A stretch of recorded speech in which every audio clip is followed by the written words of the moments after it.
Hi hello viewers, welcome back to our channel. ముందుగా ఎవరైనా మన ఛానల్ సబ్స్క్రైబ్ చేసుకోకపోతే వెంటనే సబ్స్క్రైబ్ చేసుకోండి. ఈ సిద్ధులో శశి శుభం చివరి భాగం. మీకు ఇలాంటి పరిస్థితి ఎందుకు వచ్చింది అని కన్నీళ్ళతో అడిగింది. కానీ ఆయన కళ్ళు చూడలేని స్థితిలో లేరని ఎదురుగా ఉన్న ఒక వ్యక్తి చెప్పగానే, నేను మీ మావయ్య శశిరేఖని అని చెప్పింది. శశి, నువ్వు ఎలా ఉన్నావమ్మా అని ఆయన బొంగురు గొంతుతో అడిగారు. ఆ మాట విన్న క్షణంలోనే శశి కన్నీళ్లతో, మీకు ఇలాంటి పరిస్థితి ఎందుకు వచ్చింది, ఎందుకు మీరు ఇలా తయారయ్యారు అని ప్రశ్నించింది. విరక్తిగా నవ్వుతూ, ఆయన తండ్రి చేసిన పాపాలకు కొడుకులు అనుభవిస్తారని అంటారు కదమ్మా, కానీ ఇది కలకాలం. కొడుకులు చేసిన పాపాలకు తండ్రి కలిపోయాయి అన్నారు. ఆ మాటలకు శశి గుండె తడపడింది. మీరు ఇలా ఉండడం నాకు తట్టుకోలేరు మావయ్య అని కన్నీళ్లతో అంది. ముందు నువ్వు ఎలా ఉన్నావురా అని ఆయన తన బుగ్గలను తడుముతూ అనడంతో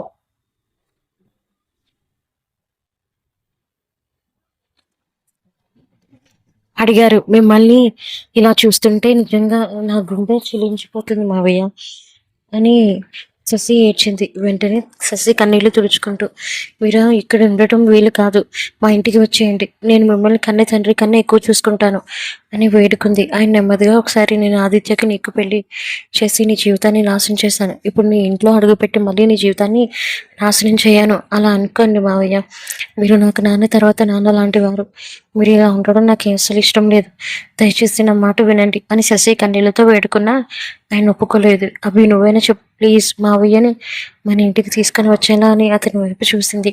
ముందే చెప్పాడు, అదే బాబు నేను రాలేను, నన్ను బలవంతంగా ఇక్కడ తీసుకొని వచ్చి శశికి నేను కనిపించేలా ఎందుకు చేశారు అని అడిగారు. ఒక్కసారిగా శశి కళ్ళల్లో పెద్దవయ్యాయి. ఏంటవి, ఇది నిజమేనా అని అడిగితే అతడు ఏమీ మాట్లాడలేక మౌనంగా తల ఊపాడు. అంటే నీకంతా తెలుసా, తెలిసి కూడా నా దగ్గర నిజం చెప్పలేదా అని అతని కాలర్ పట్టుకొని ప్రశ్నించింది శశి. కామ్ డౌన్ అంటూ అతడు ఆమెను శాంతింపచేయడానికి ప్రయత్నించాడు. ఎందుకు అభి, నన్ను దూరం చేయడానికి ఎందుకు ప్రయత్నించావు అని ఆమె కన్నీళ్లతో అడిగింది. తన బాధను అర్థం చేసుకున్న అభి, నువ్వు చదువుకుంటున్నప్పుడు అనాథాశ్రమంలో పిల్లల వివరాలన్నీ తెలుసుకున్నాను. పిల్లలు పుట్టినరోజు సందర్భంగా వృద్ధాశ్రమం పేర్లు తెప్పించి చూస్తే సురేంద్ర గారి పేరు ఇంటి పేరుతో మ్యాచ్ అయింది. ఫోటో చూసిన తర్వాత ఆయన ఇక్కడే ఉంటున్నారని తెలిసింది. నేను వదిలి వచ్చిన వెంటనే నేను ఆయన దగ్గర కలిశాను. ఆయన రావడానికి ఏమాత్రం ఒప్పుకోలేదు అని చెప్పగానే కన్నీళ్లతో, మళ్ళీ ఇలా చూస్తుంటే నాకు తట్టుకోవడం లేదు మావయ్య, అదంతా నా వల్లే మీకు ఈ దుస్థితి వచ్చింది. నేను ఆ పెళ్లి చేసుకోకపోయి ఉంటే ఆదిత్య మిమ్మల్ని ఇలా చేయవాడే కాదు అని అంది. అప్పుడు ఆయన నెమ్మదిగా నవ్వుతూ, అలా కాదమ్మా, నీ కుటుంబం బాగాలనేదే నా ఆశ, అది నెరవేరింది, అది నాకు చాలు. ఒక మనిషి జీవితంలో అన్నీ బాగుండాలన్న రూల్ ఏది లేదు. నా కొడుకు చేసిన పాపాలకు నేను శిక్ష అనుభవిస్తున్నాను, నువ్వేం బాధపడకు. ఆ మాటలు శశి పూర్తిగా కరిగిపోయింది. ఏదో ఒకటి చెయ్యి అవి, నేను ఇలా చూడలేకపోతున్నాను, నా వల్ల కూడా కావట్లేదు అని ఏడ్చింది. అన్ని మాట్లాడేశాను, కళ్ళకు చికిత్స దొరికే అవకాశం ఉందంట, ఇప్పుడు ఆయన మనతో తీసుకుని వెళ్ళి హాస్పిటల్లో జాయిన్ చేస్తాను అని అభి అనగానే, ఎందుకు బాబు, తెలుసు తెలియక మీరు ఒక మంచి పని చేశారు. ఆ రోజు శశి నా ఇంటి నుంచి వేరు చేసేలా మాట్లాడారు. కూతురిగా భావించి శశి మీద ఆస్తి మొత్తం ప్రేమతో రాశారు. అందుకే మీకు కళ్ళు తెప్పించాలని నిర్ణయించుకున్నాను అన్నాడు. అలా అనాథాశ్రమంలో పరిచయమైన స్నేహంతో పాటు సురేంద్రవర్మ గారిని హాస్పిటల్కి తీసుకొని వెళ్ళారు. హాస్పిటల్లో జాయిన్ చేశారు. శశి, అభిలు, మీకు ఎలాంటి కష్టం రానివ్వను అని తన మీద పెంచుకున్న అభిమానాన్ని కరిగిపోయారు సురేంద్రవర్మ. అరగంటలోనే సురేంద్రవర్మ గారిని శశి హాస్పిటల్ తీసుకుని వచ్చింది. అప్పటికే శశిరేఖ, అభిమన్యు హాస్పిటల్లో అడ్మిట్ చేయించారు. చెక్ చేసిన అది స్వయంగా శశి. తర్వాత ఫేమస్ కంటి డాక్టర్ని పిలిపించి ఆయన కళ్ళ పరిస్థితి ఎలా ఉందో చూపించారు. బాడీ చెకప్ అన్ని పూర్తయ్యాక సురేంద్రవర్మ గారిని నార్మల్ వార్డ్కి షిఫ్ట్ చేశారు. 4 రోజులు ఇక్కడే ఉండండి, 4 రోజుల తర్వాత ఆపరేషన్ చేస్తాం అని డాక్టర్ చెప్పగానే సురేంద్రవర్మ గారు నీళ్లు తిరుగుతూ, నేను ఏ జన్మలో ఏ పుణ్యం చేసుకున్నానో తెలియదమ్మా, నీలాంటి మంచి మనిషి నేను మావయ్య అని పిలిచింది, అదే నాకు చాలమ్మా. శశి చిన్నగా నవ్వుతూ కన్నీళ్ళతో చెప్పింది. మీకు ఏ ప్రాబ్లం లేకుండా నేను చూసుకుంటాను మావయ్య, మీకేమీ కాదు, మీరు నాకు కూతురైన కోడలైనా అన్నారే, ఆ మాట చాలు, ఇంకొకసారి మిమ్మల్ని వదిలే ప్రసక్తి లేదు, ఈ మాట చాలమ్మా, ఈ మాట చాలు, నాకు ఇక ఎవరి అండదండలో అవసరం లేకుండా బతికేస్తాను అని అన్న సురేంద్ర గారి వర్మ మాటలు శశిని మరింత కదిలించాయి. అప్పుడే కోపంతో మండిపోతూ, మిమ్మల్ని ఇలాంటి దుస్థితికి తీసుకొచ్చిన ఆదిత్యని ఇప్పుడే అని శశి ముందుకు దూసుకొని వెళ్ళిపోతుంటే ఆమె చేతిని పట్టుకొని, నువ్వు శాంతించు, ఆదిత్య సంగతి ఆయన చూసుకుంటాడు అని అడ్డుకున్నారు. ఆవేశం మంచిది కాదని తెలుసుకున్న శశి మౌనంగా మారింది.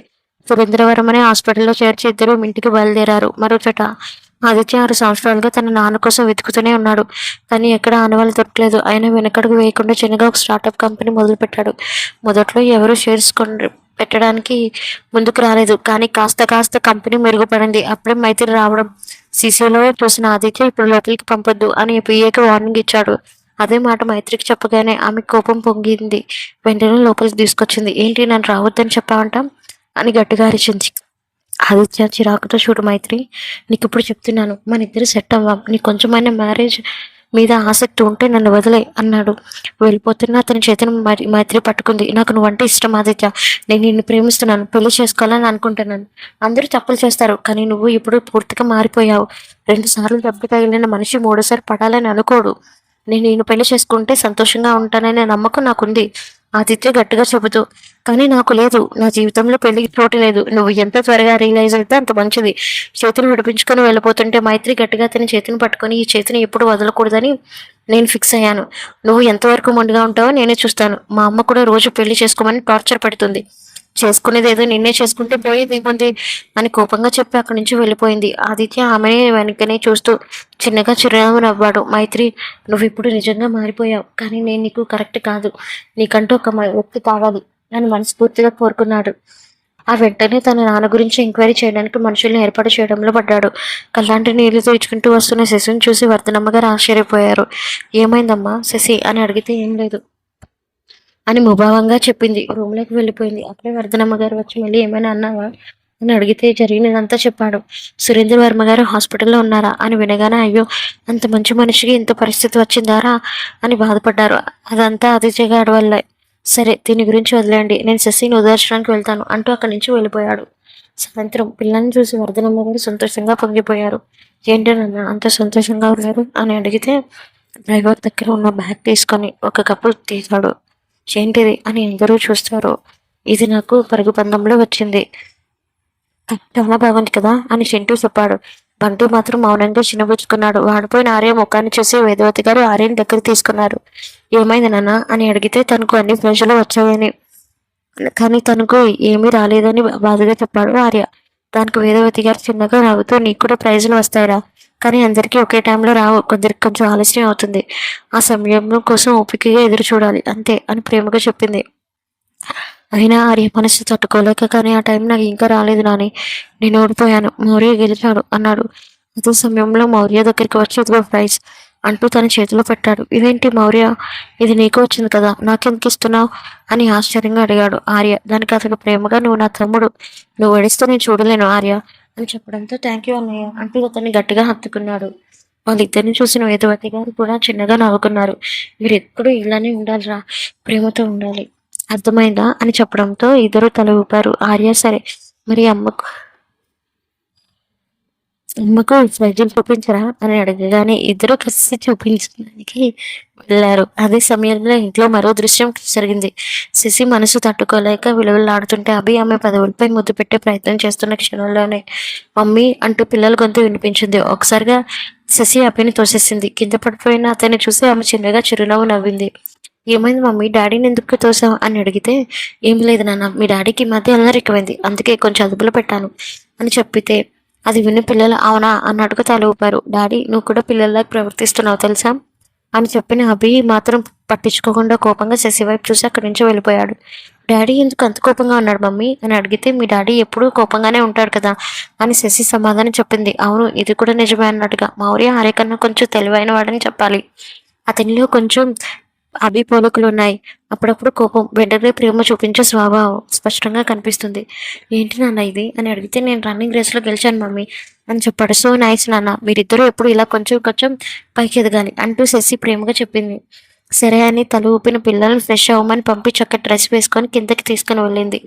అప్పటికే అభి ఫోన్లో సీరియస్గా మాట్లాడుతుండడం చూసి శశి మనసులో బాబు గారికి కోపం వచ్చిందేమో అని అనుకుంది. మమ్మీ అంటూ ఎదురుగా వచ్చిన ఆర్యని చూసి మంగమ్మ చేత చిటికలో స్నాక్స్ ప్రిపేర్ చేయిస్తాను అని చెబితే, దానికి ఆర్య సరేదాగా, నువ్వు ఎక్కడ ప్రిపేర్ చేస్తావో మేము టెన్షన్ పడ్డాం మమ్మీ, థ్యాంక్ యూ మమ్మల్ని బతికించినందుకు అని అన్నాడు. అది విని వెంటనే విరిగిన నా ఏంట్రా నా మీదే సెటర్లు మొదలయ్యాయా అని అనగానే, ఇది జోక్ మమ్మీ, నువ్వు అంత సీరియస్గా ఉండడం నాకు నచ్చలేదు అంటూ ఆర్య సోఫా ఎక్కి ఆమె బుగ్గ మీద ముద్దు పెట్టాడు. వీళ్ళిద్దరిని చూసి మౌర్య మాత్రం చిరాకు పడుతూ సోఫాలో కూర్చొని బుద్ధిగా హోంవర్క్ చేసుకుంటున్నాడు. నువ్వు కూడా హోంవర్క్ చేసుకో, నేను మంగమ్మ చేత స్నాక్స్ చేయించి తీసుకుని వస్తాను అని చెప్పడంతో ఇద్దరు తల ఊపారు. మంగమ్మ పిలిచి స్నాక్స్ ప్రిపేర్ చేయమని చెప్పిన శశి అబ్బికి కాఫీ తీసుకొని గార్డెన్లోకి వెళ్ళింది. అక్కడ అతను సీరియస్గా ఫోన్ మాట్లాడుతుండడం చూసి మాట కలపకుండా పక్కనే ఉన్న కుర్చీలో కూర్చొని రెప్పవాల్చకుండా అతన్ని చూస్తూ ఉంది. అనుకోకుండా తన మీద చూపు పడిందేమో అని అభి వెనక్కి తిరిగి, ఏంటి అలా చూస్తున్నా అని అడిగాడు. నా మొగుడు నాకు బాగా కనిపించాడు అన్నట్టుగా శశి చెప్పింది. ఉంటే మాత్రం నువ్వేం చేస్తావు అని రెచ్చగొట్టేలా మాట్లాడాడు. అవి ఆ మాటలు తనకి ఏ దిశకి తీసుకెళ్తున్నాయో తెలియకుండా ఆ క్షణం శశి మనసు మాత్రం బలహీనపడింది.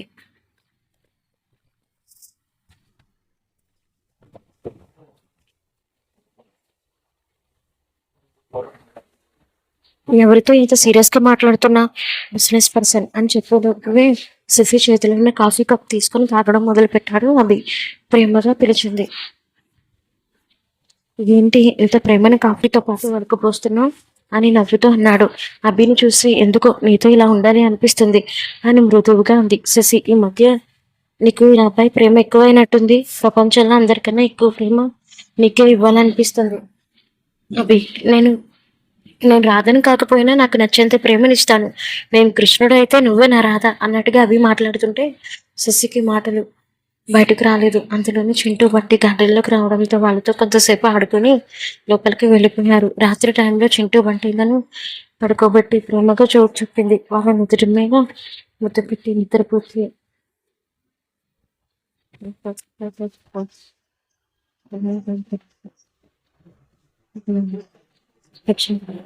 వచ్చేసింది. డోర్ దగ్గర అభి కనిపించడంతో, ఏంటిది ఇంత సడన్ గా వచ్చి భయపడతా అంది. అభి నవ్వుతా ఆమెను రెండు చేతులతో ఎత్తుకున్నాడు. ఎందుకు వస్తున్నావు, ఉదయం ఎలా మాట్లాడావో గుర్తులేదా అని చెబుతూ అని శశిని రూమ్లో తీసుకొని వెళ్ళి బెడ్ మీద పడుకోబెట్టి ఆమె మీదకు వాలిపోయాడు. బయటని పక్కకు లాగి ఒక మూలకు విసిరేసి ముద్దులు పెట్టడం మొదలు పెట్టాడు. పెదవులను తను ఊగా చేసుకున్నాడు. శశి తప్పించుకునే ప్రయత్నం చేస్తూ, ఏం చేస్తున్నావు, ఊపిరి ఆడట్లేదు తెలుసా, కొంచెం స్మూత్గా చేయొచ్చు కదా అని ఏడుపు గొంతుతో ఉంది. అది నాకు రాదు అని నీకు తెలుసు కదా అని నవ్వుతూ మళ్ళీ ఆమె పెదవులను మూసేశాడు. మనసులో రాక్షసుడు అని కోపంగా అనుకున్న ఆమె సత్కరించింది. సరస సమయాలు 4 గంటల వరకు సాగాయి. అభి అని ప్రేమగా పిలిచింది. ఏంటి అన్నాడు. ఎల్లుండి నుంచి నేను డాక్టర్గా డ్యూటీ చార్జ్ తీసుకుంటాను అని చెప్పింది. అయితే మరేమో ఒకటి నేను అడుగుతాను, సరే చెప్పు. ఆమె పెదవులు నెమ్మదిగా తాగుతూ అన్నాడు. మరేమీ లేదు. లేదా అయితే ఓకే. అబ్బా అభి, ఏంటి అది, ఒక కూతురు ఉంటే బాగుంటుంది కదా, ఏం మాట్లాడుతున్నా, నిజంగా నా కూతురు కావాలనిపిస్తుంది, నా కూతురుని ఇస్తావా అని ముద్దుగా అడిగింది శశి. వింపగా మాట్లాడుతున్నావు, దాంట్లో వింతేముంది, చింటూ బంటిలకు ఒక చెల్లెలు కావాలి, నాకు ఇంకా 2 పిల్లలు కావాలి, అంటే పిల్లల్ని కలడానికి నీకు ఓకేనా అని అడిగింది సుప్రి. చిన్నగా తల ఊపి, మరి చింటూ బంటీలు పిల్లలతో నాకు ప్రాబ్లం లేదు, కానీ ఆ టైంలో నువ్వు ఇబ్బంది పడ్డావు కదా, అందుకే. అది కాకుండా నువ్వు ఇంకా చదువుకుంటున్నావు, నవ్వి బంగారం అని శశిని దగ్గరికి తీసుకుంది. ఇప్పటికీ ముసుగు కప్పింది. మరుసటి రోజు మళ్ళీ హాస్పిటల్కి వెళ్ళారు. ఐసీలో ఉన్న మావయ్య సురేంద్ర గారిని చూసి శశి కన్నీళ్లు పెట్టుకుంది. మొదలు పెట్టావా మళ్ళీ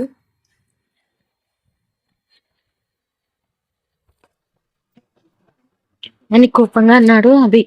ఇంకొక చోట సురేంద్ర వర్మ గారు అభికి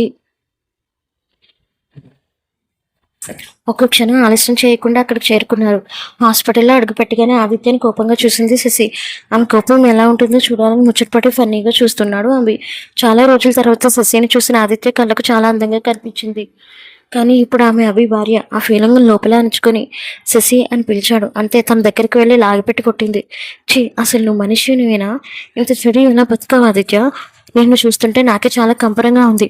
ఏ తప్పు చేస్తారని ఆయన ఇంతలా బాధ పెట్టావు, కొంచెమైనా తప్పు చేసామని అన్న ఫీలింగ్ నీకు రాలేదా, సిగ్గిచోట ఆదిత్య.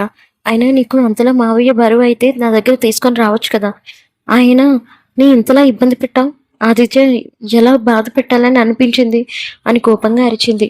నన్ను నన్ను నన్ను క్షమించు శశి అలాంటి వాడిని క్షమిస్తే ఆ క్షమాపణ కూడా సిగ్గుపడుతుంది అని కోపంగా చెప్పి అభి గుండెలలో తలపెట్టుకొని ఏడుస్తుంది. ఊరుకో శశి అని ప్రేమగా చెప్పాడు అభి. అసలు నువ్వు మనిషివేనా?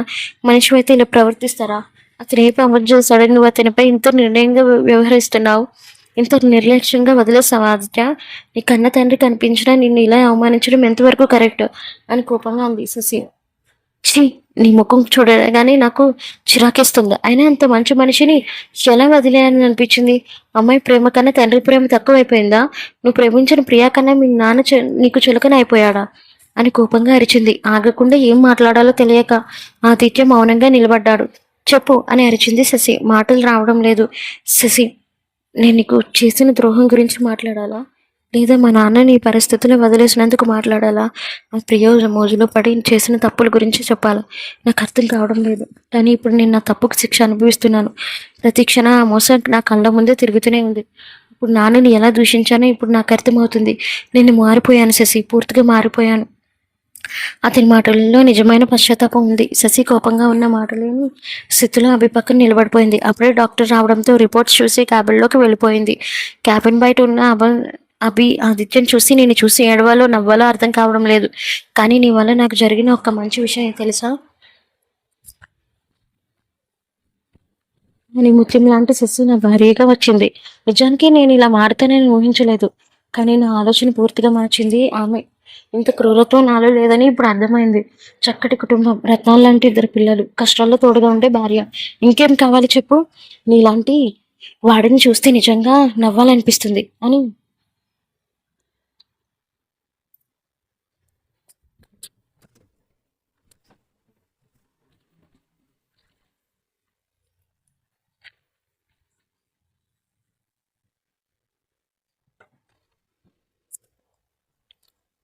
వెళ్ళిపోయాడు చెప్పి. కన్నీళ్లతో అక్కడే నిలబడ్డాడు ఆదిత్య. నిజంగా నువ్వు దుర్మార్గుడు అది అని మనసులో అనుకోకుండా ఉండలేకపోయాడు ఆ క్షణం. ఆలస్యం చేయకుండా తన నాన్న దగ్గరికి వెళ్ళాడు. చల్లని చేతి స్పర్శ తాగగానే ఎవరు బాబు అని మృదువుగా అడిగాడు తండ్రి. నాన్న అని బొంగురు గొంతుతో అన్నాడు ఆదిత్య. ఆ పిలుపు సురేంద్ర గారు ఒక్కసారిగా చేయి వదిలించుకున్నారు. సురేంద్ర గారు ఆ పిలుపు ఆపు అని కోపంగా ఉన్నారు. ఎందుకు వచ్చావురా?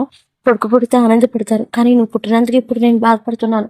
ఈసారి ఎక్కడి నుంచి ఏ కష్టం వస్తుందని భయం వేస్తుంది అని కోపంగా అన్నారు. నాన్న, ఇప్పుడు నా తప్పు నేను తెలుసుకున్నాను. ఇకపై ఎవరికి మాటలకు మోసపోను. మీరు చెప్పిన దారిలోనే నడుస్తాను. దయచేసి నాతో ఉండండి నాన్న. మీరు వెళ్ళిపోయిన 7 సంవత్సరాలు నేను చేతికని వాడిలా బతికాను. నాకు మీరు కావాలి నాన్న అని వేడుకున్నాడు. పోరా ఇక్కడి నుంచి అని ఒక్క మాటలో గదిమారు. అప్పుడే నర్సు వచ్చి ఇంజెక్షన్ చేయాలి అని అడిగింది. ఏ ఇంజెక్షన్ కొడుకు అనే హక్కును ప్రదర్శిస్తూ.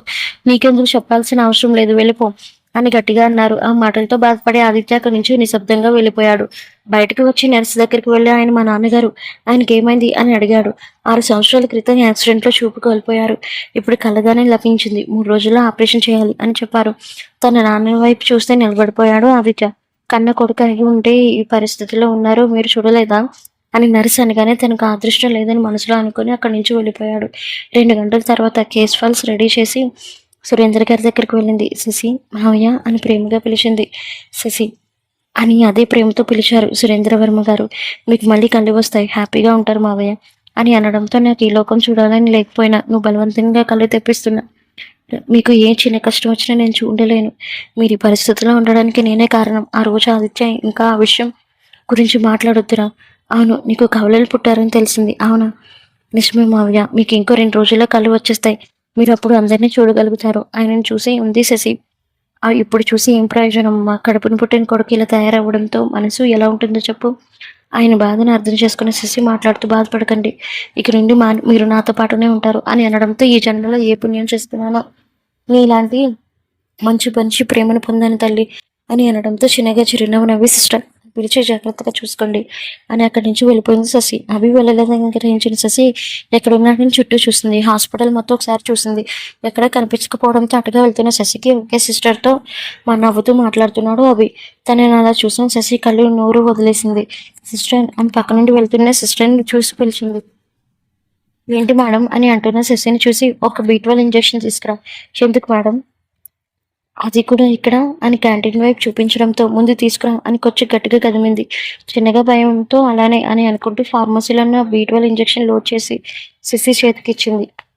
ఆ క్షణం ఆలోచిస్తుండగా బి దగ్గరికి వెళ్ళి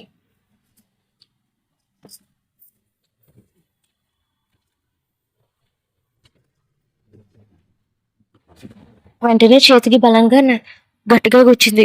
పక్క నుంచి ఏదో చిమ్ముకుంటున్నట్టుగా అనిపించిన అవి పక్కకు చూస్తే ఇంజెక్షన్ పొడుస్తున్న శశి కనిపించింది. ఏం చేసావే అని పట్టించుకోలేని శశి వెంటనే సిస్టర్ వైపు ఒక చూసింది. కొంచెం భయంతో అక్కడి నుంచి వెళ్ళిపోయారు ఇద్దరు నర్సులు.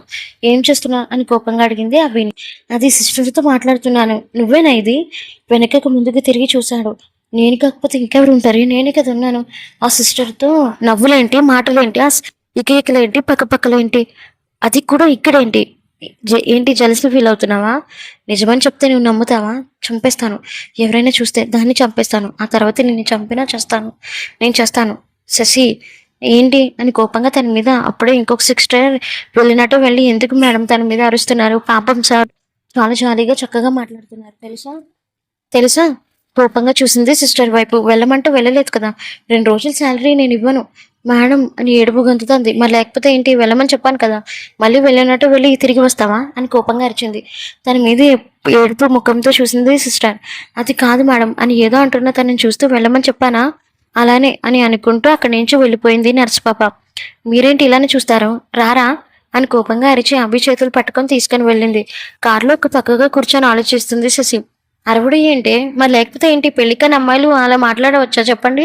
నేను నిన్ను ఉడికించడానికి అన్నానే, అంతేకాని నువ్వు సీరియస్గా తీసుకుంటావో నేను అసలు ఎక్స్పెక్ట్ చేయలేదు. ఊహిస్తే మాత్రం ఏం చేస్తారు? ఇంకొంచెం సేపు వాళ్ళతో నవ్వుతూ మాట్లాడతాను, అప్పుడు కానీ నేను చంపను అని కోపంగా చెప్పి మళ్ళీ ముఖాన్ని తిప్పుకుంది. గరంగా ఉన్నవే మూత ముడుచుకుంది. మూత ఆపండి. ఏంటి కహానీలు? మనసులో మురిసిపోతూ వెంటనే తన దగ్గర ఒక దగ్గర ఆపారు. ఎందుకు ఆపా అని అభిని చూసి అని అడుగుతున్నా తనని చూస్తూ వెంటనే తన మీద లాక్కున్నాడు అభి. ఏం చేస్తున్నావు అన్న మాట పూర్తి కాకముందే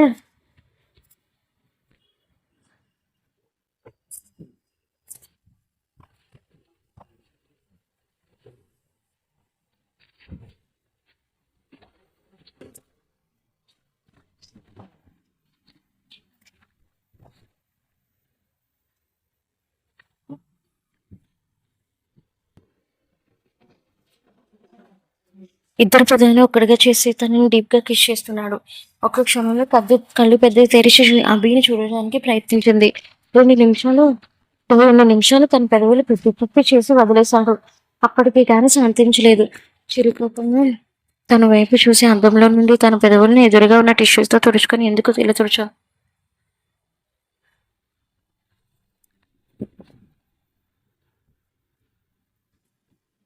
నా పెరుగులు ఉండాలా పోవాలా అని తుడుచుకోనంది. ఎందుకంత కోపం? నా కోపం తగ్గింది అంటే నీకు కోపం ఎక్కువైందా? మరి నేను కూడా ఇంకొక అబ్బాయితో అలా రాసుకొని పూసుకొని ముద్దులు పెడుతూ ఉంటే నాకు ఎలా ఉంటుంది అన్న మరుక్షణ అభి చేతిలో తన గొంతు ముడుముకుంది. ఎందుకు అభితో గొడవ? ఎందుకే అభితో గొడవ? ఆ మాట అన్న మరుక్షణ అభి తన గొంతు పట్టుకున్నాడు. ఒక్కసారిగా స్తంభించి పొండిపోయింది శశి. అభి అని అనుకుంటున్నా అని వణుకుతున్న గొంతుతో విడిపించుకోవడానికి ప్రయత్నిస్తుంటే తన గొంతు బలవంతంగా పట్టుకుని వెనక్కి నాటి. ఎలా కనిపిస్తున్నా నీ కంటికి? చేతికని వాడిలా కనిపిస్తున్నానా? నా మీద అంత నమ్మకం లేదా అని కోపంగా కళ్ళల్లో తిరుగుతున్న కన్నీళ్ళని చూసి వెంటనే చేతిని వదిలించుకున్నాడు. ఇంకెప్పుడు వస్తుంది నమ్మకం? వస్తుంది. నిజంగా నువ్వు నన్ను లవ్ చేస్తుంటే ఖచ్చితంగా ఇలా పీక పట్టుకోవాల్సిన అవసరం కూడా వచ్చిండేదే కాదు అని కోపంగా తనని చూడకుండానే ఒక లెక్కలో కారుని పోనిచ్చాడు. కన్నీళ్ళతో అభిని చూసి అది కాదు అని ఏదో అంటున్నా తనని చూస్తే వెంటనే విల్ల రావడంతో వెంటనే దిగి అక్కడి నుంచి వెళ్ళిపోయాడు అభి అని కన్నీళ్ళతో తనని పిలిచింది. ఎంత మాత్రం పట్టించుకోలేని అభి నేరుగా తన రూమ్లోకి వెళ్ళి డోర్ టక్కుమని వేశాడు. విడివిడిగా వస్తున్న వారిద్దరిని చూసి వీళ్ళిద్దరి మధ్య ఇంకా గొడవలు అలా అవుతూనే ఉంటాయేమో అని మనసులో అనుకుంటూ వెంటనే నిట్టూర్పు విడిచి వాళ్ళను కలిపే ఓపిక లేక వెళ్ళిపోయారు వర్ధనమ్మ గారు. రాత్రి కూడా అభి అన్నం తినలేదు. చింటూ బండిల్కి ఫ్రెష్ చేయించి స్నాక్స్ తినిపించి పడుకోబెట్టింది. అభి గదికి వచ్చింది శశి. బాల్కనీలో సిగరెట్ కాల్స్తున్న అభి కనిపించడంతో కోపంగా తన వైపు చూసి మళ్ళీ ఆకాశంలో చూస్తూ పఫ్ని వదులుతున్నాడు. అభి అని మరొకసారి ప్రేమగా పిలిచింది. బాబు అలిగాడు కాబట్టి ఈసారి పలకలేదు. అభి అని గట్టిగా అరిచి తన వైపు చూశాడు. వెంటనే తన ముందుకు వచ్చి, అసలు ఏంటి, ఏదో చిన్నపిల్లని అలా అనేస్తూ నాతో నా వైపు అలిగి ఉండిపోవాలా? నా చిన్న హృదయం ఎంతలా బాధపడుతుందో చెప్పు. నువ్వు చిన్న పిల్లవా అని తనని సూటిగా చూసి అన్నాడు. అంటే నీకన్నా చిన్నదానే కదా అని నా ఉద్దేశం అని అనుకుంటూ నేను వెనుక నుండి హక్ చేసుకొని, సారీ అభి, ఇంకెప్పుడు నీకు అలా మాట్లాడించుకోకుండా తెప్పించాను. ఏదో అలవాటులో అలా అనేసాను. నాకేం తెలుసు నువ్వు సరదాగా చూస్తున్నావు లేక నేను ఉడికించడానికి చేస్తున్నావు అని అర్థం చేసుకోలేదు కదా. నువ్వు అంటావు కదా నాది చిన్నపిల్లల మైండ్ సెట్ అని, ప్లీజ్ ఒకసారి క్షమించు. ప్రేమగా తనని బతిమాలింది. సుడిగా చూసి చిరాగా ఉంది. దొబ్బే ఇక్కడ నుంచి అని మరో మాట తావి ఇవ్వకుండా అక్కడి నుంచి వెళ్ళిపోతుంటే తన చేతిని పట్టుకుంది. మాలుతున్నాను కదా అని పొగరా అని కోపంగా వచ్చి తన ముందుకు వచ్చి నుంచుంది. ఒక్కటి కొడితే లేవడానికి వారం రోజులు పడుతుంది. అనవసరంగా కోపం తెప్పించుకో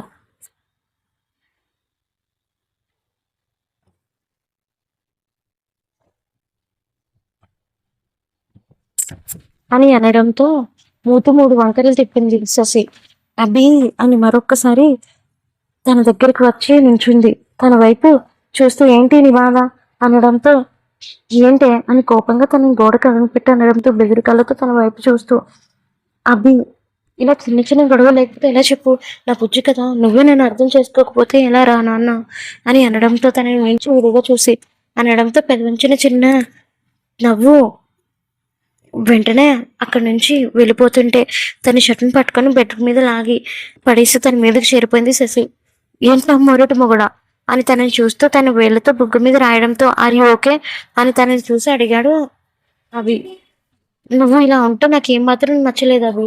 అసలు నువ్వు ఎందుకు అర్థం చేసుకోవు? నువ్వు ఇలా మాట్లాడితే నాకు ఎంత బాధగా ఉంటుందో తెలుసా? నిజంగా ఒక క్షణం నా మనసు ఇక్కడ నొప్పి వచ్చింది, అందుకే నేను అలా మాట్లాడాల్సి వచ్చింది అని. నీ బండ శరీరానికి అసలు నొప్పి అసలు తగలలేదు కదా అని అనడంతో తన వైపు చూస్తూ, అవునా, వెంటనే తన మళ్ళీ చెప్పు అని తనని కొంటిగా చూసి అనడంతో, అలా చూడకు, నాకు సిగ్గేస్తుంది అని పక్కకు చూపు తిప్పింది. వెంటనే మెడ మీద ముద్దులు పెడుతూ, మరింత పొసెసివ్ ఉన్నదానివి మరి ఎందుకు నాతో అలా మాట్లాడాలి? నేను అలా మాట్లాడితే నేను కూడా ఇలానే రిటర్న్ గిఫ్ట్ ఇస్తాను అని మెడ మీద చిన్నగా కొరకడంతో, అమ్మ అని చిన్నగా అరిచింది. నొప్పిగా ఉంది. మెల్లగా, మరి నాతో ఆటలు ఇలానే ఉంటాయి కదా అని మెడ వంపుగా తన పెదవులు నిలుపుతూ, కోపం పోయిందా అని ప్రేమగా తనని చూసి అంది. అసలు పోదు, ఇలా రాత్రి కోఆపరేట్ చేస్తే పోతుందేమో అని అనుకుంటూ తను ఒక్కొక్క భాగాన్ని ఒక్కొక్క ముద్దు ఇస్తుంటే కళ్ళు మూసుకుంది.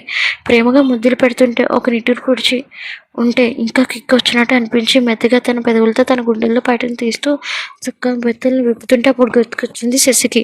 తనని తోసేసింది. ఏంటి తోసేస్తున్నావు అని శశి వైపు చూసి అనడంతో, 3 రోజుల వరకు అని అనడంతో, పీరియడ్స్నా చిన్నగా తల ఊపి అక్కడి నుంచి వెళ్ళిపోతుంటే, కనీసం టిఫిన్ అయినా వడ్డించు అని అనుకుంటూ తనని మళ్ళీ బెడ్ మీద పడుకోబెట్టి పెదవులతో గట్టిగా ముద్దుని ఇచ్చాడు. పైపైన ముద్దులు పెడుతూ తనని ఆ రోజు మొత్తం వాటేసుకొని పడుకున్నాడు. అవి కోపం తగ్గిందేమో ప్రశాంతంగా పడుకున్నాడు. అలానే చాలా రోజుల తర్వాత ఇద్దరు గొడవపడి మళ్ళీ కలవడంతో ప్రశాంతంగా మరుసటి రోజు 9 వరకు లేవలేదు. అదే పని ఫోన్గా మోగడంతో వెంటనే లిఫ్ట్ చేసి హలో అని నిద్రమత్తులో చేసి అనడంతో అటు నుంచి టెన్షన్గా వేదవతి గారి మాటలు వినిపిస్తున్నాయి. వెంటనే పక్కనే ఉన్న అభి వైపు చూసి బాల్కనీలోకి వెళ్ళింది. మీరేం కంగారు పడుకోండి, నేను అభికి చెప్తాను, ఎలాగైనా కన్వే చేయడానికి ప్రయత్నం చేస్తాను అని అనడంతో చిన్నగా తలగుపింది వేదవతి. శశి వెంటనే ఫ్రెష్ అయ్యి అభిని లేపింది. ఏంటి అని అనుకుంటూ వెంటనే హక్ చేసుకున్నాడు. అభి ముందు ఫ్రెష్ అయ్యిరా, మీతో ఒక విషయం చెప్పాలి. ఏంటి అని 2 కనుబొమ్మలు ముడిచి అనడంతో, ముందు రెడీ అయ్యిరా అని అనడంతో అలానే అని అనుకుంటూ వెంటనే ఫ్రెష్ అవ్వడానికి వెళ్ళిపోయాడు అభి. శశి